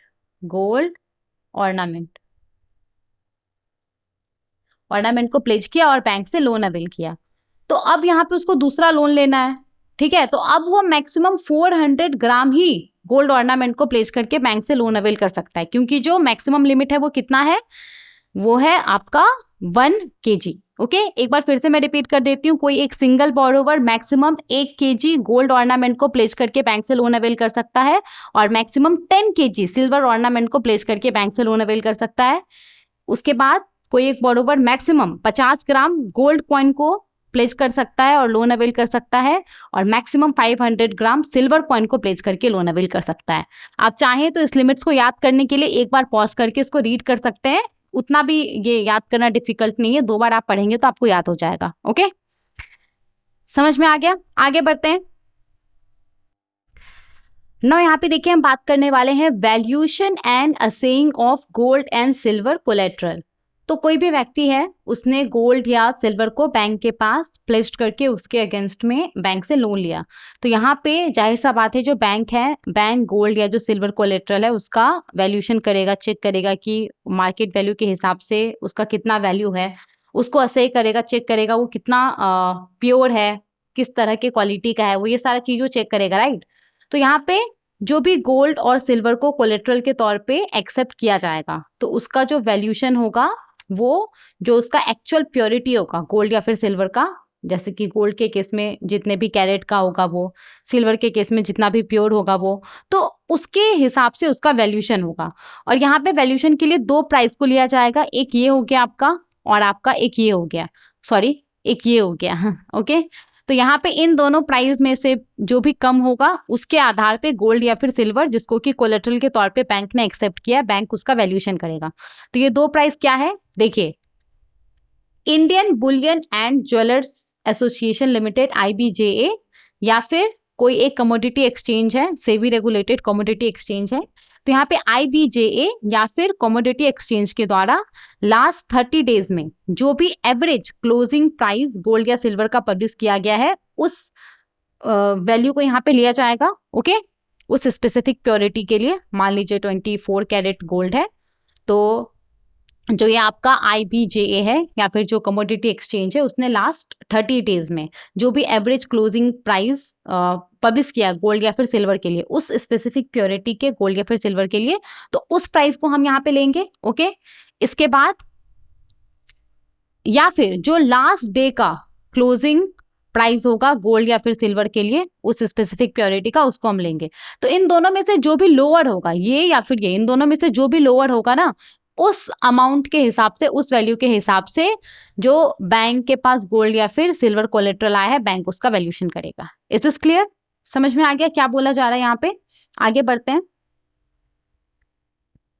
अब देखिए यहाँ पे अगर आपने जो भी स्पेसिफिक प्योरिटी का गोल्ड या फिर जो सिल्वर होता है वो आपने बैंक के पास जमा किया है कोलेट्रल के तौर पे, और उस स्पेसिफिक प्योरिटी का जो प्राइस है ना वो अवेलेबल नहीं है, डायरेक्टली अवेलेबल नहीं है, तो इस केस में बैंक क्या कर सकता है, जो भी नियरेस्ट अवेलेबल प्योरिटी वाला प्राइस होगा ना उसका इस्तेमाल करेगा, और फिर प्रोपोर्शनेटली जो भी वेट होता है एक्चुअल प्योरिटी का, उसके हिसाब से वो उसका वैल्यूएशन कर लेगा। मान लीजिए फॉर एग्जांपल कि आपने जो बैंक में गोल्ड जमा किया है वो 22 कैरेट गोल्ड है, ओके, लेकिन बैंक के पास 22 कैरेट गोल्ड का जो प्राइस है वो अवेलेबल नहीं है, तो बैंक क्या करेगा, बैंक यहाँ पे 24 कैरेट गोल्ड का जो प्राइस है वो अवेलेबल है, तो बैंक उसका इस्तेमाल करेगा, उसका इस्तेमाल करके फिर यहाँ पे बैंक जो भी वेट वगैरह होता है उसको एडजस्ट करके 22 कैरेट गोल्ड का जो भी आपका प्राइस होगा वो निकाल लेगा वो। ठीक है, समझ में आ गया। अब देखिए यहाँ पे वैल्यूएशन के पर्पस से गोल्ड या फिर सिल्वर का जो वैल्यूएशन किया जाएगा ना, तो इसमें सिर्फ जो इंट्रिंसिक वैल्यू रहता है ना गोल्ड या फिर सिल्वर का, उसको लिया जाएगा। मतलब कि जो सिर्फ प्योर गोल्ड और सिल्वर रहेगा ना, अब आप कोई ज्वेलरी दे रहे हैं तो उस ज्वेलरी में सिर्फ गोल्ड सिल्वर के अलावा कुछ कुछ प्रीशियस स्टोन्स भी होता है, जेम्स होता है, ये सब चीजें भी होता है। तो यहाँ पे उन सब चीजों का जो वैल्यू रहेगा उसको कंसीडर नहीं किया जाएगा, सिर्फ जो इंट्रिंसिक वैल्यू रहेगा उसको कंसीडर किया जाएगा। इस तरह के प्रीशियस स्टोन्स, जेम्स का जो भी कॉस्ट होगा उसको यहाँ पे कंसीडर नहीं किया जाएगा। समझ में आ गया यहाँ तक? आगे बढ़ते हैं। नाउ देखिए, अब यहाँ पे हम loan to value ratio LTV के बारे में बात करने वाले हैं, जो कि इस पर्टिकुलर सर्कुलर का सबसे इंपॉर्टेंट पॉइंट है, तो इसको बहुत ही अच्छे से समझिएगा। ठीक है, तो यहाँ पे देखिए जो भी कंजम्पशन लोन्स होता है, पर्सनल लोन्स जो होता है जो कि एलिजिबल कोलेटरल के अगेंस्ट में दिया जाता है, तो उसके लिए मैक्सिमम एलटीवी रेशियो कितना होगा। तो यहाँ पे मैक्सिमम एलटीवी रेशियो दिया गया है, और ये जो आपका एलटीवी रेशियो उससे ज्यादा एलटीवी रेशियो नहीं होना चाहिए किसी भी कंडीशन में। और ये जो आपका एलटीवी रेशियो है ना, वो पर बोरोवर के लिए है, जो भी उसका टोटल कंजम्पशन लोन अमाउंट होगा उसके ऊपर। तो यहाँ पे एलटीवी रेशियो डिपेंड करेगा कि जो व्यक्ति है वो जितना लोन ले रहा है वो कितना है, टोटल कंजम्पशन लोन अमाउंट के ऊपर डिपेंड करेगा पर बोरोवर। ओके, तो 2.5 लाख रुपए तक के लोन के लिए जो मैक्सिमम एलटीवी रेशियो है 85% है। पहले ये 75% था, अभी इसको बढ़ा करके 85% कर दिया गया है। 2.5 लाख रुपए से ज्यादा और 5 लाख रुपए तक के लोन के लिए जो मैक्सिमम एलटीवी रेशियो है 80% है। और यहाँ पे 5 लाख रुपीज से ज्यादा अमाउंट के लोन के लिए जो मैक्सिमम एलटीवी रेशियो है 75% है। ओके, अगर मैं आपको इन जनरल आसान शब्दों में समझाऊं तो इसका मतलब क्या होता है, तो कोई पर्सन है, मान लीजिए उसने 1 लाख रुपए के वैल्यू का जो गोल्ड है ना वो बैंक में प्लेज किया है, तो और यहाँ पे उसको मान लीजिए 75 to 80,000 रुपीज के वैल्यू का जो लोन है वो बैंक से अवेल करना है। तो ये इस कैटेगरी में आएगा, पहले नंबर पे आएगा। 2.5 लाख रुपए तक के लोन के लिए जो मैक्सिमम एलटीवी रेशियो है कितना है, 85% है। तो यहाँ पे अगर वो 1 लाख रुपए तक का वैल्यू का जो गोल्ड है वो बैंक में अगर जमा करेगा तो उसको मैक्सिमम 85,000 रुपीज बैंक से लोन के तौर पे मिल सकता है। अगर वो 1 लाख रुपए के वैल्यू का गोल्ड बैंक में जमा करेगा तो उसको मैक्सिमम 85,000 रुपीज का जो लोन है वो बैंक से मिल सकता है, क्योंकि एलटीवी रेशियो कितना 85% है। अब एग्जैक्टली इसको थोड़ा सा हम डिटेल में समझते हैं कि इसका मतलब क्या होता है। ठीक है, ये समझ लिया, 2.5 लाख रुपए तक के लोन के लिए 85% है मैक्सिमम एलटीवी, 2.5 लाख से ज्यादा 5 लाख तक के लिए 80% है, 5 लाख से ज्यादा के लिए 75% है। ओके, देखिए 3 एग्जाम्पल से हम यहाँ पे समझते हैं, फर्स्ट, सेकेंड, थर्ड। ठीक है, तो सबसे पहले वाले एग्जाम्पल में मान लीजिए कोई व्यक्ति है और उसको 2 लाख रुपए का लोन चाहिए। कितने का? 2 लाख रुपए का लोन चाहिए। तो ये आप बताइए कि इसमें से किसके अंदर आएगा? पहले वाले के अंदर आएगा, 2.5 लाख रुपए तक के लोन के अंदर ये आएगा। कोई व्यक्ति उसको 2 लाख रुपए का लोन चाहिए, तो यहाँ पे मान लीजिए उसको गोल्ड लोन चाहिए, तो यहाँ पे उसको कम से कम इतने वैल्यू का गोल्ड बैंक में जमा करना पड़ेगा जिसका 85%, क्योंकि 2.5 लाख रुपए तक के लोन के लिए जो मैक्सिमम एलटीवी रेशियो है कितना 85% है। इसको 2 लाख रुपए तक का लोन चाहिए, तो यहाँ पे इसको कम से कम इतने वैल्यू का गोल्ड बैंक में जमा करना पड़ेगा जिसका 85% कितना हो, 2 लाख हो। तो अगर इसको हम निकालते हैं 0.85, तो मैंने पहले से कैलकुलेट कर लिया, अगर आप चाहें तो इसको कैलकुलेट कर सकते हैं। तो इसका 2,35,000 समथिंग कुछ आएगा। तो यहाँ पे इस व्यक्ति को ना, पहले वाले एग्जाम्पल में इस व्यक्ति को कम से कम 2,35,000 रुपए के वैल्यू का जो गोल्ड होता है वो बैंक में जमा करना पड़ेगा, तब बैंक इसको 2 लाख रुपए तक का जो लोन होता है वो प्रोवाइड करेगा। इससे ज्यादा वैल्यू का भी वो बैंक में लोन प्लेज कर सकता है, लेकिन कम से कम इसको इतने वैल्यू का गोल्ड बैंक में प्लेज करना पड़ेगा, तभी बैंक इसको 2 लाख रुपए का जो लोन है वो प्रोवाइड करेगा, क्योंकि 2.5 लाख रुपए तक के लोन के लिए जो मैक्सिमम एलटीवी रेशियो है कितना 85% है। समझ में आ गया? दूसरे एग्जांपल में देखते हैं। मान लीजिए कि कोई व्यक्ति है और उसको 4 लाख रुपए का लोन चाहिए, तो ये सेकंड वाले में आएगा। 2.5 लाख रुपए से ज्यादा है, 5 लाख रुपए तक का लोन है ये, तो कोई व्यक्ति उसको 4 लाख रुपए का लोन चाहिए। तो 4 लाख रुपए तक के लोन के लिए जो मैक्सिमम एलटीवी रेशियो कितना 80% है, तो इसका अगर आप निकालेंगे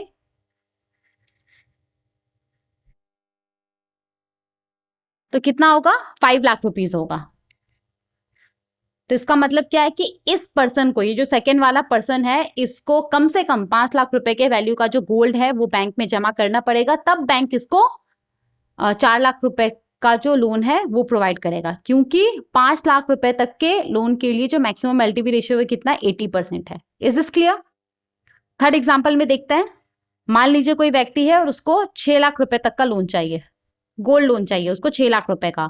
तो इसको इंश्योर करना पड़ेगा कि इतने वैल्यू का गोल्ड बैंक में जमा करे जिसका 75%, क्योंकि ये थर्ड वाले कैटेगरी में आएगा, 5 लाख से ज्यादा है, ये इसको 6 लाख चाहिए और 5 लाख से ज्यादा के लिए जो मैक्सिमम एलटीवी रेशियो है कितना है 75% है।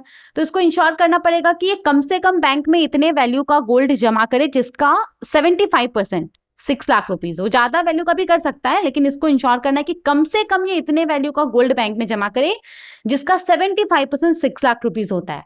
तो इसका वो आसानी से निकाल लेगा और कितना आएगा 8 लाख आएगा। तो यहाँ पे इस व्यक्ति को, थर्ड वाले व्यक्ति को कम से कम 8 लाख वैल्यू का जो गोल्ड है वो बैंक में प्लेज करना पड़ेगा, तब बैंक उसको 6 लाख रुपीज का जो लोन है वो ग्रांट करेगा। समझ में आ गया? तो ये पूरा यहाँ पे बोला जा रहा है। ओके, 2.5 लाख रुपए तक के लोन के लिए मैक्सिमम एलटीवी रेशियो कितना हो सकता है 85% हो सकता है। 2.5 लाख से ज्यादा 5 लाख तक के लोन के लिए मैक्सिमम एलटीवी रेशियो 80% हो सकता है। 5 लाख से ज्यादा के लिए मैक्सिमम एलटीवी रेशियो 75% हो सकता है। ओके, यहां तक समझ में आ गया? आगे बढ़ते हैं ना। देखिए यहाँ पे एक और चीज इंपॉर्टेंट है, जो भी ये आपका एलटीवी रेशियो है, जो भी ये प्रिस्क्राइब्ड एलटीवी रेशियो है ना, तो ये जो पूरा लोन का टेन्योर है, पूरे टेन्योर में ये मेंटेन रहना चाहिए ऑन गोइंग बेसिस पे। ओके, ये यहाँ पे बोला जा रहा है जो प्रिस्क्राइब्ड एलटीवी रेशियो है shall be maintain on an on going basis through out the tenure of the loan. तो पूरा जो लोन का टेन्योर रहेगा, उस पूरे लोन के टेन्योर के अंदर जो ये आपका एलटीवी रहेगा वो मेंटेन रहना चाहिए। अब मान लीजिए आपने 2 लाख रुपए का लोन लिया है और आपने इसके अगेंस्ट में बैंक के पास 2,35,000 रुपए के वैल्यू का जो गोल्ड है वो आपने जमा किया है। तो अगर आप इसको क्या था फॉर्मूला, आउटस्टैंडिंग लोन और ये आपका ना इंटू 100, तो ये अभी तो आपका कितना आ रहा है 85% आ रहा है। तो ये तो विद इन लिमिट है, जो प्रिस्क्राइब्ड एलटीवी लिमिट है उसके अंदर है ये, तो ये आपका चलेगा। अब मान लीजिए कि आगे चल करके जो गोल्ड का वैल्यू है वो नीचे चले जाता है। मान लीजिए ये 2,35,000 है, इससे ही नीचे चले जाता है 2 लाख, फॉर एग्जाम्पल 22,000 हो जाता है ये। तो इस केस में अब यहाँ पे अब जो आप निकालेंगे तो ये आपका 85 से ज्यादा हो जाएगा, राइट? आपका ये मान लीजिए आपका ये 90% हो गया। तो यहाँ पे तो ये जो आपका मैक्सिमम एलटीवी रेशियो मेंशन है ये तो उससे ज्यादा हो गया, 90% हो गया। तो ऐसा नहीं होना चाहिए, ये यहाँ पे बैंक बोला जा रहा है। अगर इस तरीके का कुछ होता है तो बैंक को यहाँ पे एक्शन लेना पड़ेगा, या तो बोरोवर को थोड़ा पैसा रीपे करने के लिए बोला जाएगा, या फिर यहाँ पे बोरोवर को और भी थोड़ा जो गोल्ड होता है वो जमा करने के लिए बोला जाएगा। तो लोन का जो पूरा टेन्योर है, पूरे टेन्योर के अंदर ये जो एलटीवी रेशियो है वो मेंटेन रहना चाहिए। अगर 85% है 2 लाख रुपए तक के लोन के लिए, तो 85% ही रहना चाहिए, इससे ये ज्यादा नहीं होना चाहिए। कभी भी अगर ऐसे निकाला जाए तो 85% ही आए, ये यहाँ पे बोला जा रहा है। Is this clear? नाउ यहाँ पे देखिए कंडक्ट रिलेटेड एस्पेक्ट्स के बारे में बोला गया है। तो जो भी गोल्ड और सिल्वर कोलेट्रल होगा, तो उसका जो भी असेइंग होगा, वैल्यूएशन होगा, उसके लिए स्टैंडर्डाइज प्रोसीजर का बात किया गया है। तो यहाँ पे कोई बैंक है, कोई लेंडर है, वो यहाँ पे इंश्योर करेगा कि वो स्टैंडर्डाइज प्रोसीजर है उसके पास, जो भी गोल्ड और सिल्वर कोलेट्रल है उसके प्योरिटी को चेक करने के लिए, उसका जो वेट होता है वो असे करने के लिए इसके पास यहाँ पे स्टैंडर्डाइज प्रोसीजर हो, और इसी प्रोसीजर का इस्तेमाल इसका जितना भी ब्रांच है वो कर रहा है। ऐसा नहीं है कि कोई एक ब्रांच है वो अलग प्रोसीजर का इस्तेमाल कर रहा है गोल्ड या सिल्वर का जो प्योरिटी होता है, इसका जो वेट होता है वो चेक करने के लिए, और कोई दूसरा ब्रांच दूसरा प्रोसीजर का इस्तेमाल कर रहा है। तो कोई एक लेंडर है, इसका जितना भी ब्रांच है वो सभी ब्रांच स्टैंडर्डाइज प्रोसीजर का इस्तेमाल करेगा, जो भी गोल्ड और सिल्वर कोलेट्रल है उसके प्योरिटी को असे करने के लिए, उसका वेट चेक करने के लिए। जो ग्रॉस वेट होता है, जो नेट वेट होता है, वो चेक करने के लिए। ओके, किसी भी तरह का जो डेविएशन होता है वो नहीं होना चाहिए। और यहाँ पे देखिए, बैंक जो भी मेथोडोलॉजी का इस्तेमाल करेगा, जो भी मेथड का इस्तेमाल करेगा गोल्ड और सिल्वर का जो नेट वेट होता है उसको डिटरमाइन करने के लिए, यहाँ पे जो भी प्राइस का वो इस्तेमाल करेगा, जो आपका एलिजिबल कोलेट्रल होता है उसका वैल्यूएशन करने के लिए एलटीवी रेशियो के पर्पज से, तो ये सारा बैंक को उसका जो वेबसाइट होगा, अपने वेबसाइट पे ये सारा चीज डिस्प्ले करना होगा कि हम इस मेथड का इस्तेमाल करके गोल्ड और सिल्वर का जो नेट वेट है वो हम निकालते हैं, इस प्राइस का इस्तेमाल करके हम यहाँ पे जो वैल्यूएशन होता है वो करते हैं एलटीवी रेशियो को डिटरमाइन करने के लिए। तो ये सारा चीज बैंक का जो वेबसाइट होगा उसके ऊपर डिस्प्ले होना चाहिए। ओके, और यहाँ पे देखिए, जो भी कोलेट्रल होगा, कोलेट्रल का जो असेइंग होगा, जो उसके प्योरिटी को चेक किया जाएगा, उसके क्वालिटी को चेक किया जाएगा, तो वो बोरोवर के मौजूदगी में होना चाहिए जब उसको लोन प्रोवाइड किया जा रहा होगा तब। और यहाँ पे अगर जो भी कोलेट्रल है, कोलेट्रल में जो भी स्टोन वेट, फास्टनिंग्स वगैरह होता है, तो उसका जो वेट होगा वो डिडक्ट किया जाएगा, राइट। तो यहाँ पे ये बोरोवर को बताना पड़ेगा, ये सारा चीज बोरोवर को बताना पड़ेगा। और बोरोवर को जो सर्टिफिकेट प्रोवाइड किया जाएगा उसमें भी ये सारा चीज मेंशन होना चाहिए कि जो भी आप कोलेट्रल देंगे उसमें से जो प्रीसियस स्टोन्स वगैरह होता है, फास्टनिंग्स वगैरह होता है, उन सब का जो वेट है वो हम डिडक्ट करेंगे। ओके,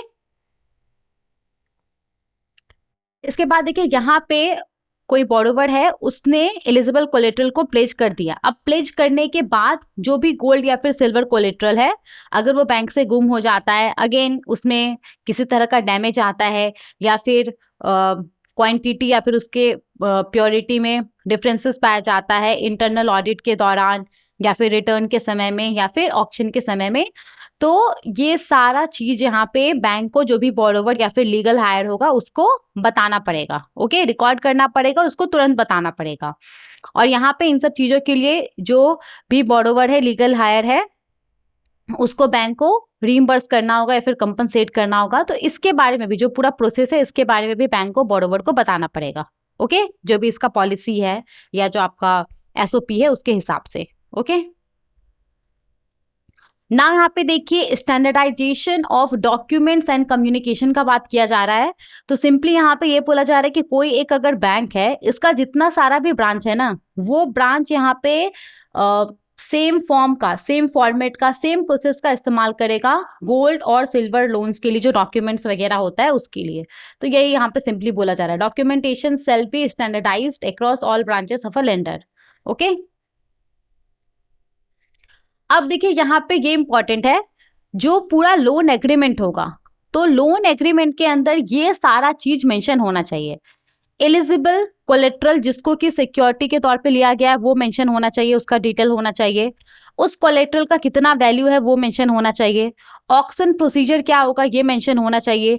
किस किस सर्कमस्टांसेस में जो आपका एलिजिबल कोलेट्रल है उसका ऑक्शन बैंक कंडक्ट कर सकता है ये मेंशन होना चाहिए। नोटिस पीरियड के बारे में मेंशन होना चाहिए, कितने दिन का नोटिस पीरियड बैंक जो है वो बोरोवर को देगा लोन का रीपेमेंट करने के लिए या फिर लोन का सेटलमेंट करने के लिए ऑक्शन कंडक्ट करने से पहले। इसके बाद यहाँ पे अगर बोरोवर ने लोन का फुल रीपेमेंट कर दिया या जो ऑक्शन नोटिस पीरियड है उसके दौरान सेटलमेंट कर दिया लोन का, तो फिर कितने दिन के अंदर बैंक को जो भी एलिजिबल कोलेट्रल है वो रिटर्न करना होगा बोरोवर को, ये टाइमलाइन मेंशन होना चाहिए। इसके बाद यहाँ पे अगर ऑक्शन होता है और ऑक्शन में जो भी एलिजिबल कोलेट्रल है उसको सेल करने से जो भी पैसा आता है बैंक के पास, तो वो ज़्यादा है, जितना बोरोवर को देना था बैंक को उससे ज़्यादा ऑक्शन में बैंक के पास पैसा आया है, तो यहाँ पे जो भी सरप्लस होगा वो बोरोवर को रिफंड करना होगा। तो वो किस तरीके से किया जाएगा, ये सारा चीज जो लोन एग्रीमेंट होगा, लोन एग्रीमेंट में मेंशन होना चाहिए। ओके, इसके बाद यहाँ पे देखिए, असेइंग के लिए, ऑक्शन के लिए बोरोवर को जो भी एप्लीकेबल चार्जेस देना पड़ेगा, उसके ऊपर जो भी एप्लीकेबल चार्जेस होगा वो बोरोवर को यहाँ पे क्लियरली बताया जाएगा लोन एग्रीमेंट में भी। और जो आपका की फैक्ट स्टेटमेंट होता है जिसमें लोन से रिलेटेड मोस्ट इंपॉर्टेंट पॉइंट होता है उसमें भी ये पॉइंट मेंशन होना चाहिए। इन सब के अलावा देखिए, यहाँ पे जब बैंक बोरोवर से एलिजिबल कोलेट्रल को एक्सेप्ट करेगा तो वो यहाँ पे सर्टिफिकेट या फिर ई सर्टिफिकेट तैयार करेगा इन डुप्लीकेट, मतलब कि 2 कॉपी उसका तैयार करेगा।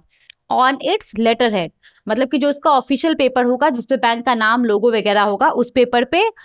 और इसमें कौन सा चीज मेंशन होगा, तो इसमें basically collateral regarding the assay of the collateral, तो कोलेट्रल का जो प्योरिटी है उसके बारे में इसमें मेंशन होगा। जैसे कि आपका गोल्ड है तो गोल्ड के केस में कितने कैरेट का है, 24 कैरेट, 22 कैरेट, ये इसमें मेंशन होगा। उसका ग्रॉस वेट इसमें मेंशन होगा, मतलब अगर कोई ज्वेलरी है तो उसमें जो स्टोन्स वगैरह सबको मिला करके उसका जो टोटल वेट है वो कितना है, वो इसमें मेंशन होगा। इसके बाद यहाँ पे जो भी डिडक्शन वगैरह होता है, स्टोन्स, लैक, एलोई, स्ट्रिंग्स, फास्टेनिंग्स, इन सबको हटा करके जो नेट वेट आ रहा है वो कितना हो रहा है लोन देने के समय में, जब बैंक कोलेटरल एक्सेप्ट कर रहा है उस समय में, वो नेट वेट मेंशन होगा। इसके बाद अगर किसी तरह का डैमेज है, कोलेटरल में ब्रेकेज है, डिफेक्ट्स है, तो वो मेंशन होगा अगर नोटिस किया गया है तो। इसके बाद जो कोलेटरल दिया जाएगा बैंक को, उसका इमेज भी उस सर्टिफिकेट में मेंशन होगा। इसके बाद जब लोन प्रोवाइड किया जा रहा है बोरोवर को, और जब बैंक वो कोलेटरल को एक्सेप्ट कर रहा है, एलिजिबल कोलेटरल को एक्सेप्ट कर रहा है, तो उस समय उस कोलेटरल का क्या वैल्यू है ये भी उसमें मेंशन होगा।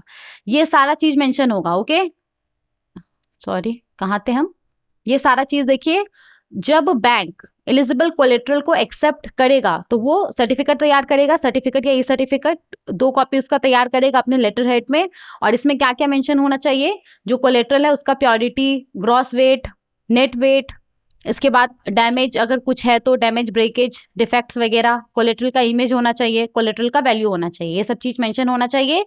और एक कॉपी सर्टिफिकेट का या फिर ई सर्टिफिकेट जो भी बैंक बनाता है उसका एक कॉपी बैंक अपने पास रखेगा लोन डॉक्यूमेंट्स के पार्ट के तौर पे, और दूसरा कॉपी वो बोरोवर को देगा अंडर देयर एक्नॉलेजमेंट। ओके, ये यहाँ पे बोला जा रहा है, उसको एक्नॉलेजमेंट, उसका एक्नॉलेजमेंट लेते हुए कि मतलब उसको दिया जा रहा है। ओके, आगे देखते हैं। देखिए यहाँ पे जो लोन का जो भी टर्म्स है, कंडीशंस है, बोरोवर को सिंपली जो भी चीज बताया जाएगा, खास करके जो लोन्स का टर्म्स होता है, कंडीशंस होता है, तो यहाँ पे वो सारा चीज जो रीजनल लैंग्वेज होगा उसमें बताना होगा, या फिर जो भी लैंग्वेज बोरोवर ने चूज किया होगा उसमें बोरोवर को बताना होगा। ओके, और अगर कोई इलिटरेट बोरोवर है जो पढ़ या लिख नहीं सकते हैं, तो इस केस में जो भी लोन का इंपॉर्टेंट टर्म्स एंड कंडीशंस होगा वो जो विटनेस होंगे उनके प्रेजेंस में बताना पड़ेगा। और यहाँ पे बैंक को मेक श्योर करना पड़ेगा कि ये जो विटनेस है ये विटनेस बैंक का एम्प्लॉय नहीं है। ओके, आगे देखते हैं। ओके, तो यहां तक हमने देख लिया। अब आगे का जो प्रोविजन है उसको पढ़ते हैं। ये हमने किस टॉपिक के बारे में हम बात कर रहे थे, यहाँ पे हम बात कर रहे थे standardisation of procedure for assaying and valuation of gold and silver collateral. Okay, ये सारा पॉइंट हमने देख लिया है। सर्टिफिकेट, ई सर्टिफिकेट के बारे में हमने बात कर लिया है, इसमें क्या क्या चीज मेंशन होना चाहिए ये भी हमने देख लिया है। अब हम यहाँ पे कोलेट्रल मैनेजमेंट के बारे में बात करने वाले हैं। ओके, देखिए यहाँ पे क्या है, handling and storage of collateral. तो जाहिर सा बात है, अगर कोई बोरोवर है और उसने एलिजिबल कोलेट्रल बैंक के पास प्लेस किया और उसके अगेंस्ट में लोन लिया, तो बैंक का यहाँ पे रिस्पॉन्सिबिलिटी बनता है कि जो भी एलिजिबल कोलेट्रल है, जो भी गोल्ड ज्वेलरी है, गोल्ड ऑर्नामेंट है, गोल्ड कॉइन है, बैंक उसको अच्छे से रखे। और उसको अच्छे से रखने के लिए बैंक के पास अच्छा इंफ्रास्ट्रक्चर होना चाहिए, अच्छा फैसिलिटीज होना चाहिए, राइट। तो उसको लेकर के बेसिकली यहाँ पे सारा प्रोविजंस है। तो यहाँ पे क्या बोला जा रहा है, यहाँ पे बोला जा रहा है कि बैंक इस बात को इंश्योर करेगा कि इसका जितना सारा भी ब्रांच है जो कि गोल्ड या सिल्वर कोलेट्रल के अगेंस्ट में लोन प्रोवाइड करता है, तो सभी ब्रांच के अंदर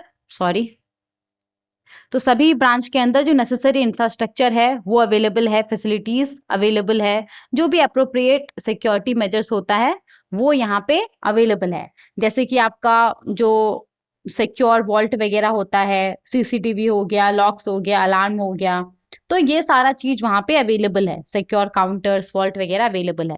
तो बैंक यहाँ पे इंश्योर करेगा कि इसका जितना भी ब्रांचेस है जो कि गोल्ड या सिल्वर कोलेट्रल के अगेंस्ट में लोन प्रोवाइड कर रहा है, वहां पे जो भी नेसेसरी इंफ्रास्ट्रक्चर है वो अवेलेबल है, जो भी सिक्योरिटी मेजर्स वहां होना चाहिए वो है। ओके, इसके बाद देखिए यहाँ पे जो बैंक है वो इंश्योर करेगा कि जो भी गोल्ड या फिर सिल्वर कोलेट्रल है वो सिर्फ और सिर्फ इसके ब्रांच में मैनेज किया जा रहा है और सिर्फ इसके एम्प्लॉयज के द्वारा मैनेज किया जा रहा है, हैंडल किया जा रहा है। ओके, इसके बाद देखिए यहाँ पे कोई अगर बैंक है वो जो भी एलिजिबल कोलेट्रल है उसको सिर्फ अपने ऐसे ब्रांचेस में ही स्टोर करेगा और सिर्फ अपने एम्प्लॉयज के द्वारा ही उसको हैंडल करवाएगा जहां पे जो सेफ डिपॉजिट वॉल्ट होता है वो अवेलेबल है गोल्ड या सिल्वर को स्टोर करने के लिए। तो वैसा ब्रांच जहां पे अप्रोप्रिएट सिक्योर्ड फैसिलिटी अवेलेबल नहीं है प्लेस्ड एलिजिबल कोलेट्रल को स्टोर करने के लिए, तो वैसा ब्रांच यहाँ पे इस तरह का जो लोन्स होता है वो एक्सटेंड नहीं करेगा। ओके, वो प्रोवाइड नहीं करेगा। बैंक का सिर्फ वैसा ब्रांच जहाँ पे सेफ डिपॉजिट वॉल्ट है, सारा फैसिलिटीज अवेलेबल है, सिर्फ वही ब्रांच गोल्ड या सिल्वर के अगेंस्ट में लोन्स प्रोवाइड करेगा।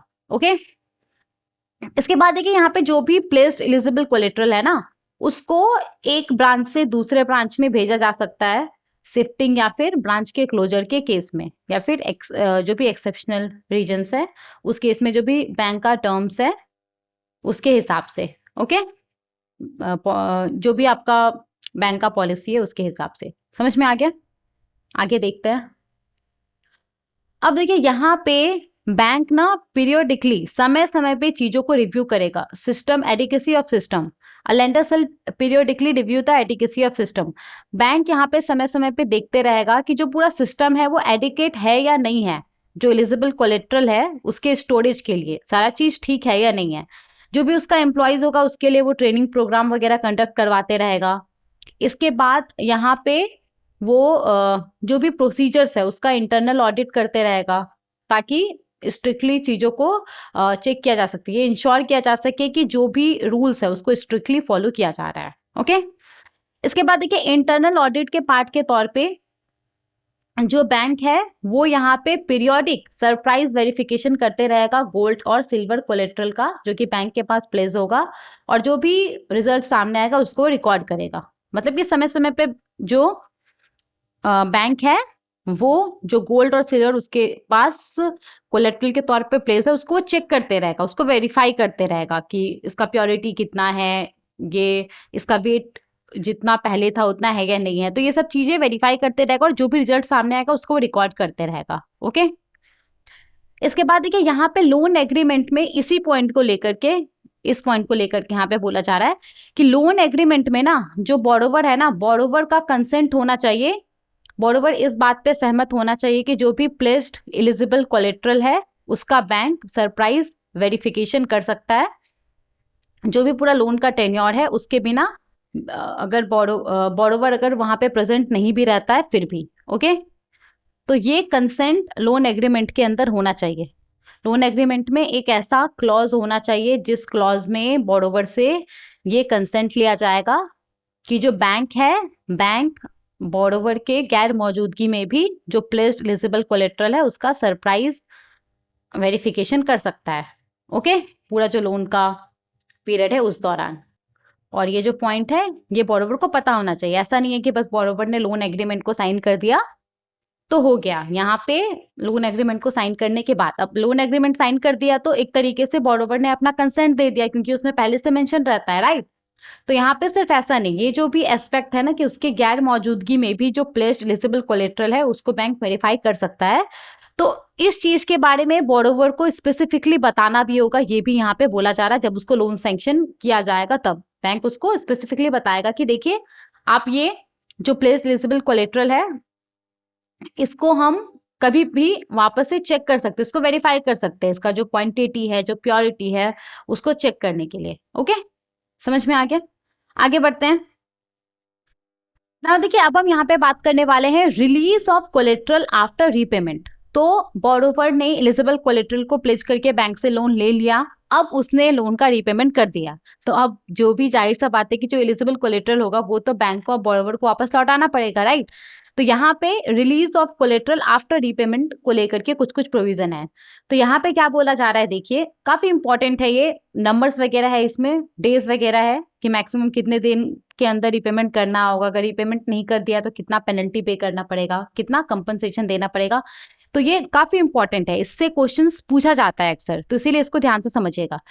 देखिए यहाँ पे क्या बोला जा रहा है कि अगर कोई बैंक है, अगर कोई बोरोवर है, ओके, जिसने कि लोन का फुल रिपेमेंट कर दिया या फिर जो लोन का सेटलमेंट है वो हो गया, तो जिस डेट को लोन का फुल रिपेमेंट होगा या फिर जो लोन का सेटलमेंट है वो होगा, उसी दिन सेम डे जो बैंक है, बैंक को जो भी प्लेस एलिजिबल कोलेट्रल है वो बोरोवर को लौटाना होगा। ओके, लेकिन अगर सेम डे नहीं लौटा पाता है तो कोई बात नहीं, किसी भी कीमत में मैक्सिमम 7 वर्किंग डेज के अंदर जो बैंक है उसको बोरोवर को प्लेस्ड एलिजिबल कोलेट्रल लौटाना होगा, प्लेस्ड एलिजिबल कोलेट्रल रिलीज करना होगा। समझ में आ गया? जिस डे को बोरोवर लोन का फुल रीपेमेंट करेगा या फिर लोन का सेटलमेंट हो जाएगा, सेम डे बैंक को बोरोवर को एलिजिबल कोलेट्रल लौटा देना है। लेकिन अगर सेम डे नहीं हो पाता है तो कोई बात नहीं, 7 डेज के अंदर, मैक्सिमम 7 वर्किंग डेज के अंदर बैंक को प्लेस्ड एलिजिबल कोलेट्रल बोरोवर को लौटा देना है। तो बस आप इतना याद रखिए कि मैक्सिमम 7 डेज के अंदर जिस दिन लोन का फुल रिपेमेंट हो जाएगा, लोन का सेटलमेंट हो जाएगा, उसके मैक्सिमम 7 डेज के अंदर बैंक को एलिजिबल कोलेट्रल जो बोरोवर है उसको लौटा देना है। याद रहेगा? मैक्सिमम कितना दिन? Maximum 7 days. ओके, समझ में आ गया? अब देखिए यहाँ पे क्या बोला जा रहा है कि जब प्लेस्ड एलिजिबल कोलेट्रल बोरोवर को या जो लीगल हायर रहेगा उसको जब लौटाया जाएगा, तो यहाँ पे जो भी कोलेट्रल रहेगा उसको वेरीफाई किया जाएगा। जो भी बोरोवर के पास सर्टिफिकेट होगा, सर्टिफिकेट में जो डिटेल्स होगा उसके हिसाब से जो कोलेट्रल होगा उसको यहाँ पे वेरीफाई किया जाएगा। देखा जाएगा कि जो वेट वगैरह है, जो प्योरिटी है वो सेम है या नहीं है बोरोवर के सेटिस्फेक्शन के लिए। ओके, अब यहाँ पे देखिए ट्रांसपेरेंसी इन ऑक्शन प्रोसीजर के बारे में बात किया जा रहा है। तो जाहिर सा बात है कि अगर बोरोवर ने कोलेट्रल के अगेंस्ट में बैंक से लोन लिया है और अगर वो लोन का रीपेमेंट नहीं कर पाएगा तो एट लास्ट बैंक क्या करेगा? बैंक अपना पैसा वापस लेने के लिए जो भी कोलेट्रल है उसको सेल करेगा। और सेल कैसे करता है? ऑक्शन के थ्रू करेगा, राइट? अलग अलग बिडर आएंगे, वो अपना बिड लगाएंगे और जिसका सबसे हाईएस्ट होगा उसके पास वो कोलेट्रल चले जाएगा और बैंक के पास पैसा आ जाएगा। ओके, और इससे क्या होगा? बैंक अपना पैसा रिकवर कर लेगा। तो यहाँ पे जो पूरा ऑक्शन प्रोसीजर होता है ना, उसमें ट्रांसपेरेंसी होना चाहिए, बोरोवर को सारा बात पता होना चाहिए, उसको लेकर के यहाँ पे चीजें बोला जा रहा है। तो यहाँ पे देखिए जो ऑक्शन प्रोसीजर होता है, ऑक्शन प्रोसीजर शुरू करने से पहले जो बैंक है, बैंक को बोरोवर को या जो लीगल हायर होगा उसको एडिक्वेट नोटिस देना पड़ेगा, प्रॉपर नोटिस देना पड़ेगा।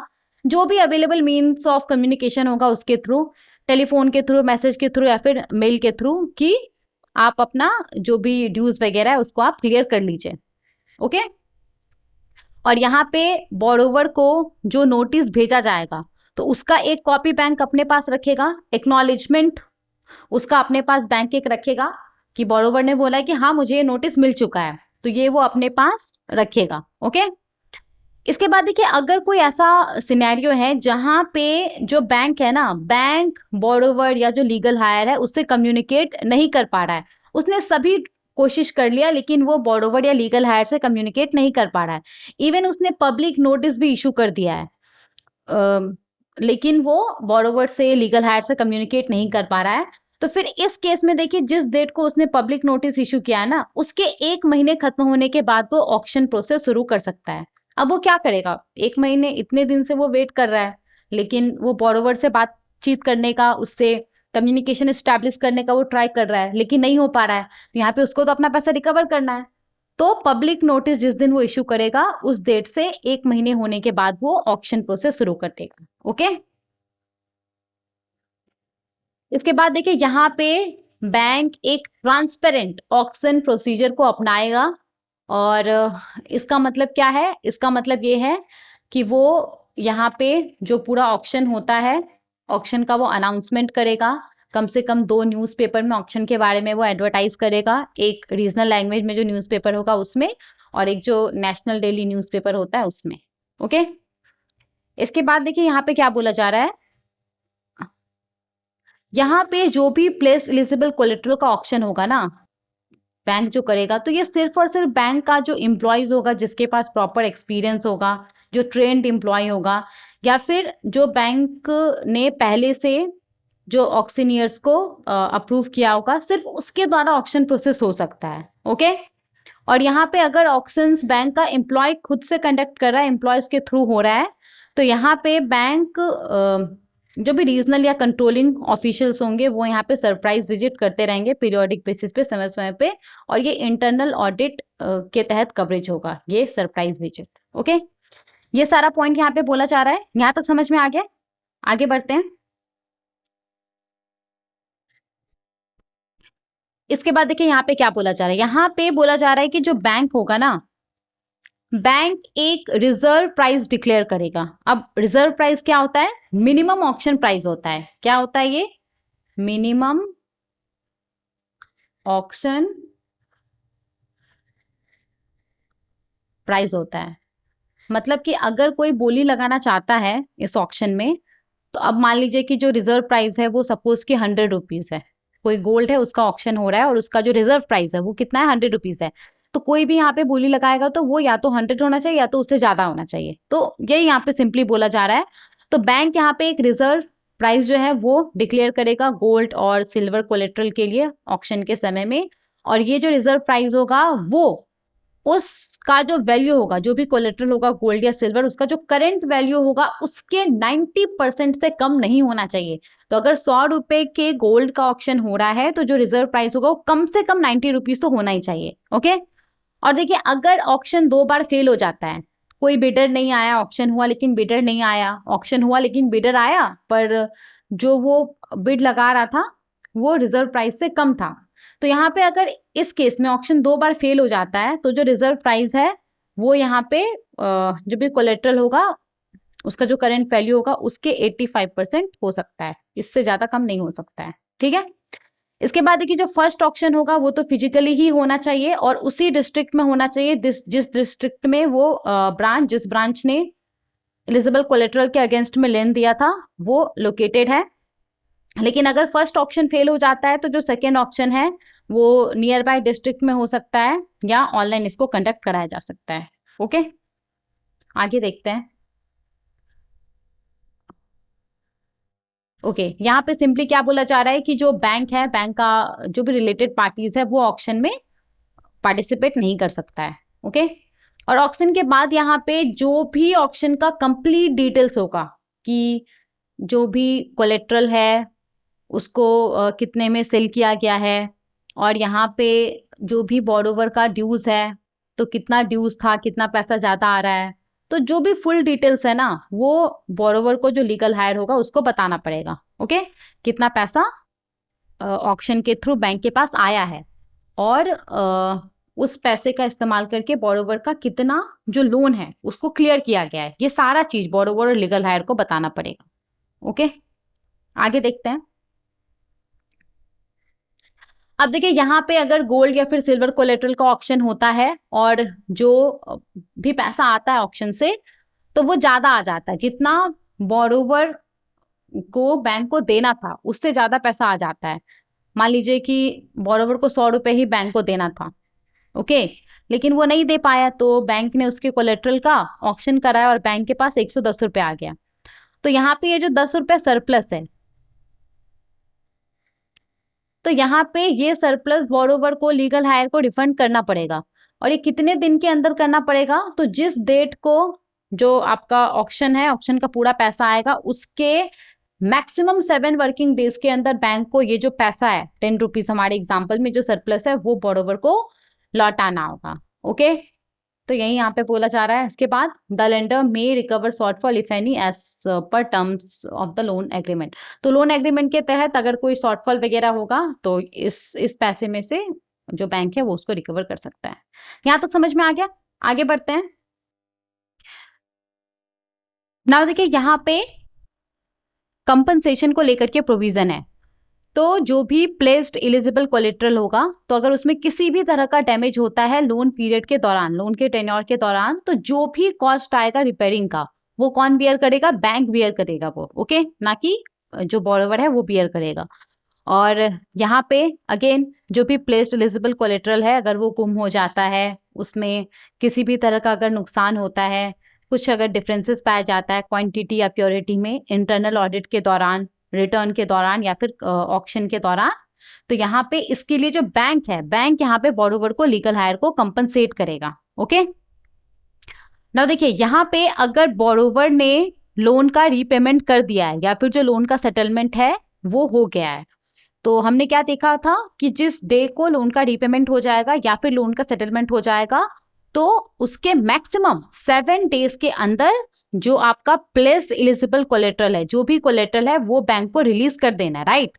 अब बैंक अगर उसको रिलीज करने में समय लेता है, तो यहाँ पे बैंक को जितने भी दिन का, वो जो भी टाइमलाइन प्रिस्क्राइब्ड है मैक्सिमम 7 डेज का, तो उसके बाद जितने भी दिन का डिले होगा ना, हर एक दिन के लिए बैंक को 5,000 रुपीज के हिसाब से यहाँ पे जो बोरोवर होगा उसको कंपनसेट करना पड़ेगा। फॉर एग्जाम्पल मान लीजिए कि 1 सितंबर को मान लीजिए कि बोरोवर है, उसने लोन का रीपेमेंट कर दिया है अच्छे से। ओके, तो यहाँ पे इसके 7 डेज के अंदर, मतलब कि 8 सितंबर तक कायदे से जो बैंक है, बैंक को जो भी प्लेस्ड एलिजिबल कोलेटरल है वो बैंक को रिलीज कर देना है। लेकिन बैंक ने यहाँ पे कब रिलीज किया, मान लीजिए बैंक ने यहाँ पे रिलीज किया 12 सितंबर को, तो यहाँ पे कितने दिन का डिले हुआ है, 4 दिन का डिले हुआ है, राइट। तो हर दिन का 5,000 करके 4 दिन का कितना हो गया, 20,000 रुपीज हो गया। तो ये 20,000 रुपीज बैंक को यहाँ पे बोरोवर को देना पड़ेगा। ओके, याद रहेगा ये कंपनसेशन का अमाउंट कितना है, 5,000 रुपीज फॉर ईच डे। किस केस में, अगर जो टाइमलाइन प्रिस्क्राइब्ड है, टाइमलाइन जो भी प्रिस्क्राइब है, अगर उसके अंदर जो बैंक है उसने कोलेटरल को रिलीज नहीं किया, तो अगर डिले यहाँ पे बैंक की वजह से नहीं हुआ है, अगर बैंक की वजह से डिले हुआ है तब तो ये बैंक उसको कंपनसेट करेगा बोरोवर को 5,000 रुपये हर दिन के लिए। लेकिन अगर डिले बैंक की वजह से नहीं हुआ है, अगर डिले किसी थर्ड पार्टी की वजह से हुआ, किसी दूसरे की वजह से हुआ है, तो इसके बारे में भी जो बैंक है ना, वो बोरोवर को, लीगल हायर को बताएगा, इन्फॉर्म करेगा। ओके, आगे देखते हैं। अब देखिए यहाँ पे कोई बोरोवर है और उसने प्लेस्ड एलिजिबल, जो भी एलिजिबल कोलेटरल है उसके अगेंस्ट में बैंक से लोन लिया और उसने लोन का फुल रीपेमेंट कर दिया, लोन का सेटलमेंट हो गया है। लेकिन यहाँ पे बोरोवर ने या जो लीगल हायर है उसने बैंक को यहाँ पे अप्रोच नहीं किया है जो भी आपका एलिजिबल कोलेटरल है उसको रिलीज करने के लिए। तो बैंक क्या करेगा यहाँ पे, क्या बैंक ऐसे बैठे रहेगा, नहीं, यहाँ पे बैंक को एक्शन लेना है। बैंक क्या करेगा, बैंक समय समय पे जो पीरियोडिक रिमाइंडर होता है वो बोरोवर को, लीगल हायर को भेजते रहेगा, लेटर्स के थ्रू, ईमेल के थ्रू, SMS के थ्रू, अगर बैंक के पास ईमेल, मोबाइल नंबर वगैरह अवेलेबल रहेगा तो। ओके, और यहाँ पे ये जो डायरेक्शंस है आपका, इस डायरेक्शंस के तहत जो भी कंपनसेशन प्रोवाइड किया जाएगा, तो इसका मतलब ये नहीं है कि बोरोवर को अगर किसी दूसरे लॉ के तहत कोई कंपनसेशन मिल रहा है तो उसको ये प्रिजुडिस कर देगा, वो उसको मिलते रहेगा। ओके, ये जो प्रोविजन है कंपनसेशन वाला, वो किसी भी दूसरे प्रोविजन को ओवरराइड नहीं करता है, यहाँ पे ये बोला जा रहा है। ओके, आगे देखते हैं। नाउ देखिए यहाँ पे अनक्लेम्ड गोल्ड और सिल्वर कोलेटरल के बारे में बोला गया है। तो जो भी प्लेस्ड गोल्ड है या फिर सिल्वर कोलेटरल है, अगर वो बैंक के पास, बोरोवर ने लोन का रीपेमेंट कर दिया, लोन का सेटलमेंट हो गया है, लेकिन जो भी आपका गोल्ड है, सिल्वर है, वो बैंक के ही पास पड़ा हुआ है, तो अगर जिस डेट को रीपेमेंट हुआ है या जो सेटलमेंट है वो हुआ है, उस डेट से 2 साल से ज्यादा का समय हो गया, लेकिन फिर भी जो गोल्ड है, जो सिल्वर है, वो बैंक के पास पड़ा हुआ है, तो वो जो गोल्ड है, सिल्वर है, वो क्या कहलाएगा, वो अनक्लेम्ड गोल्ड और सिल्वर कोलेटरल कहलाएगा। समझ में आ गया। जिस डेट को फुल रिपेमेंट या फिर सेटलमेंट हो चुका है, उस डेट से अगर 2 साल का समय हो गया है, 2 साल के समय से ज्यादा का समय हो गया और बैंक के ही पास जो गोल्ड है, सिल्वर है, वो पड़ा हुआ है, तो वो गोल्ड सिल्वर क्या कहलाएगा, unclaimed gold and silver collateral कहलाएगा। यही यहाँ पे लिखा हुआ है, द प्लेस्ड गोल्ड और silver collateral lying with a lender beyond 2 years from the date of full repayment और settlement of loan shall be treated as unclaimed. Okay, और यहाँ पे जो बैंक है वो समय समय पे स्पेशल जो भी स्पेशल अरेंजमेंट होता है वो करते रहेगा, जो बोरोवर है, लीगल हायर है, उसके बारे में पता लगाने के लिए, ताकि उसको जो भी अनक्लेम्ड गोल्ड और सिल्वर कोलेटरल है वो उसको लौटाया जा सके। ओके, और जितना भी बैंक के पास अनक्लेम्ड गोल्ड है, सिल्वर कोलेटरल है, उसको लेकर के बैंक को हर 6 महीने में हाफ ईयरली इंटरवल पे रिपोर्ट भी प्रोवाइड करना होगा कस्टमर सर्विस कमेटी को या फिर जो बोर्ड है उसको। यहाँ तक समझ में आ गया क्या बोला जा रहा है। आपको बस ये याद रखना है, जिस डेट को फुल रीपेमेंट या सेटलमेंट हो गया उस डेट से अगर 2 साल से ज्यादा समय हो गया है और फिर भी बैंक के पास ही गोल्ड या फिर सिल्वर कोलेट्रल है, तो वो क्या कहलाएगा? Unclaimed gold and silver collateral कहलाएगा। ठीक है, आगे बढ़ते हैं। ना यहाँ पे कुछ कुछ अदर इंस्ट्रक्शंस के बारे में बताया गया है। तो कोई बैंक है, वो यहाँ पे किसी भी तरह का जो मिसलीडिंग एडवर्टीजमेंट होता है ये गोल्ड और सिल्वर लोन को लेकर के, उसको यहाँ पे जिसमें कि अनरियलिस्टिक क्लेम किया जा रहा है उसको वो प्रमोट नहीं करेगा। कोई भी मिसलीडिंग एडवर्टीजमेंट को वो प्रमोट नहीं करेगा जिसमें कि अनरियलिस्टिक क्लेम वगैरह किया जा रहा है कि आप आइए गोल्ड और सिल्वर के अगेंस्ट में लोन लीजिए, आपको इतने कम इंटरेस्ट पे मिल जाएगा। तो इस तरह का जो अनरियलिस्टिक क्लेम होता है जिसमें उस तरह का मिसलीडिंग एडवर्टीजमेंट बैंक नहीं कर सकता है, ये यहाँ पे बोला जा रहा है। इसके बाद देखिए, बैंक अगर किसी भी सर्विस का आउटसोर्सिंग कर रहा है लोन के रिकवरी को लेकर के या किसी भी चीज को लेकर के, तो यहाँ पे जो भी आपका आउटसोर्सिंग एंड रिकवरी प्रैक्टिस को लेकर के एप्लीकेबल गाइडलाइंस है वो यहाँ पे बैंक को फॉलो करना पड़ेगा, ये बोला जा रहा है। इसके बाद देखिए, यहाँ पे बैंक को इंश्योर करना होगा कि वो जो लोन को डिसबर्स कर रहा है वो लोन सिर्फ और सिर्फ जो बोरोवर का बैंक अकाउंट है उसमें डिसबर्स कर रहा है, उसमें प्रोवाइड कर रहा है।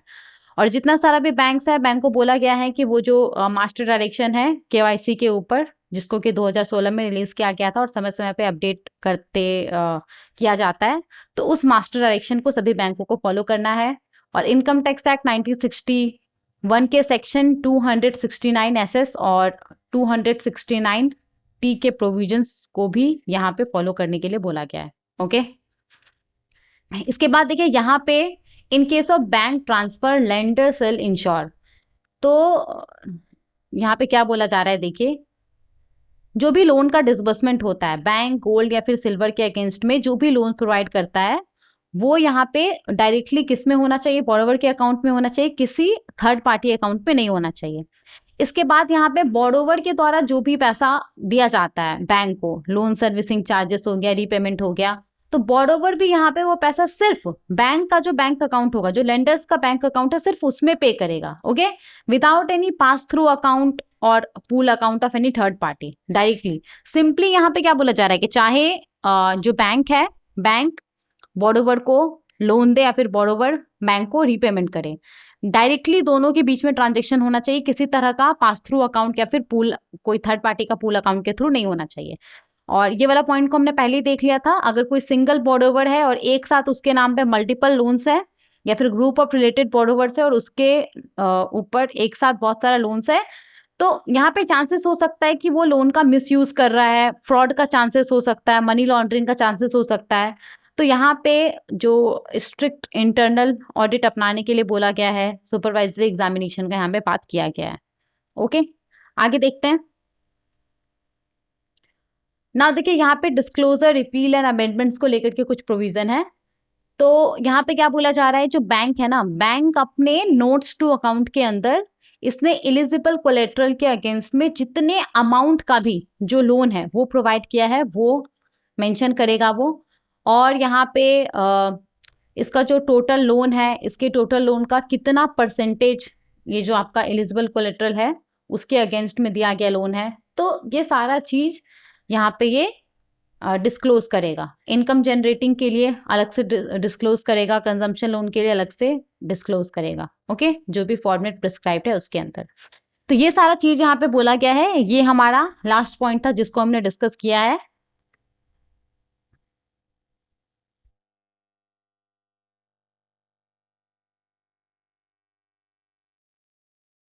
तो हम यहाँ पे क्या बात कर रहे थे? हम यहाँ पे बात कर रहे थे reserve bank of India lending against gold and silver collateral directions 2025 के बारे में। जितने सारे भी प्रोविजन से सबको हमने डिस्कस कर लिया है। अब इसके ऊपर कुछ एमसीक्यूज को अगर आप देख लेंगे, चाहे मैं पीडीएफ के फॉर्मेट में आपको प्रोवाइड कर दूं या फिर लेक्चर के फॉर्मेट में प्रोवाइड कर दूं, तो आपको ये पूरा क्लियर हो जाएगा। ओके, आई होप अब इस पर्टिकुलर सर्कुलर के ऊपर से, डायरेक्शंस के ऊपर से कहीं से भी कुछ भी क्वेश्चन पूछा जाता है तो आप उसको आसानी से कर लेंगे। ओके, चलिए आगे बढ़ते हैं। इस सर्कुलर को समझने में थोड़ा सा समय लग गया, लेकिन ट्रस्ट मी आई होप आपको बहुत सारा चीज सीखने को मिला होगा। आपका जो भी कंफ्यूजन होगा लोन टू वैल्यू रेशियो को लेकर के, जितना सारा भी चीज कंफ्यूजन होगा कि किस तरह के गोल्ड या सिल्वर के अगेंस्ट में बैंक लोन प्रोवाइड करता है, आई होप वो सारा चीज आपका क्लियर हो गया होगा। ओके, चलिए आगे बढ़ते हैं और नेक्स्ट सर्कुलर को देखते हैं।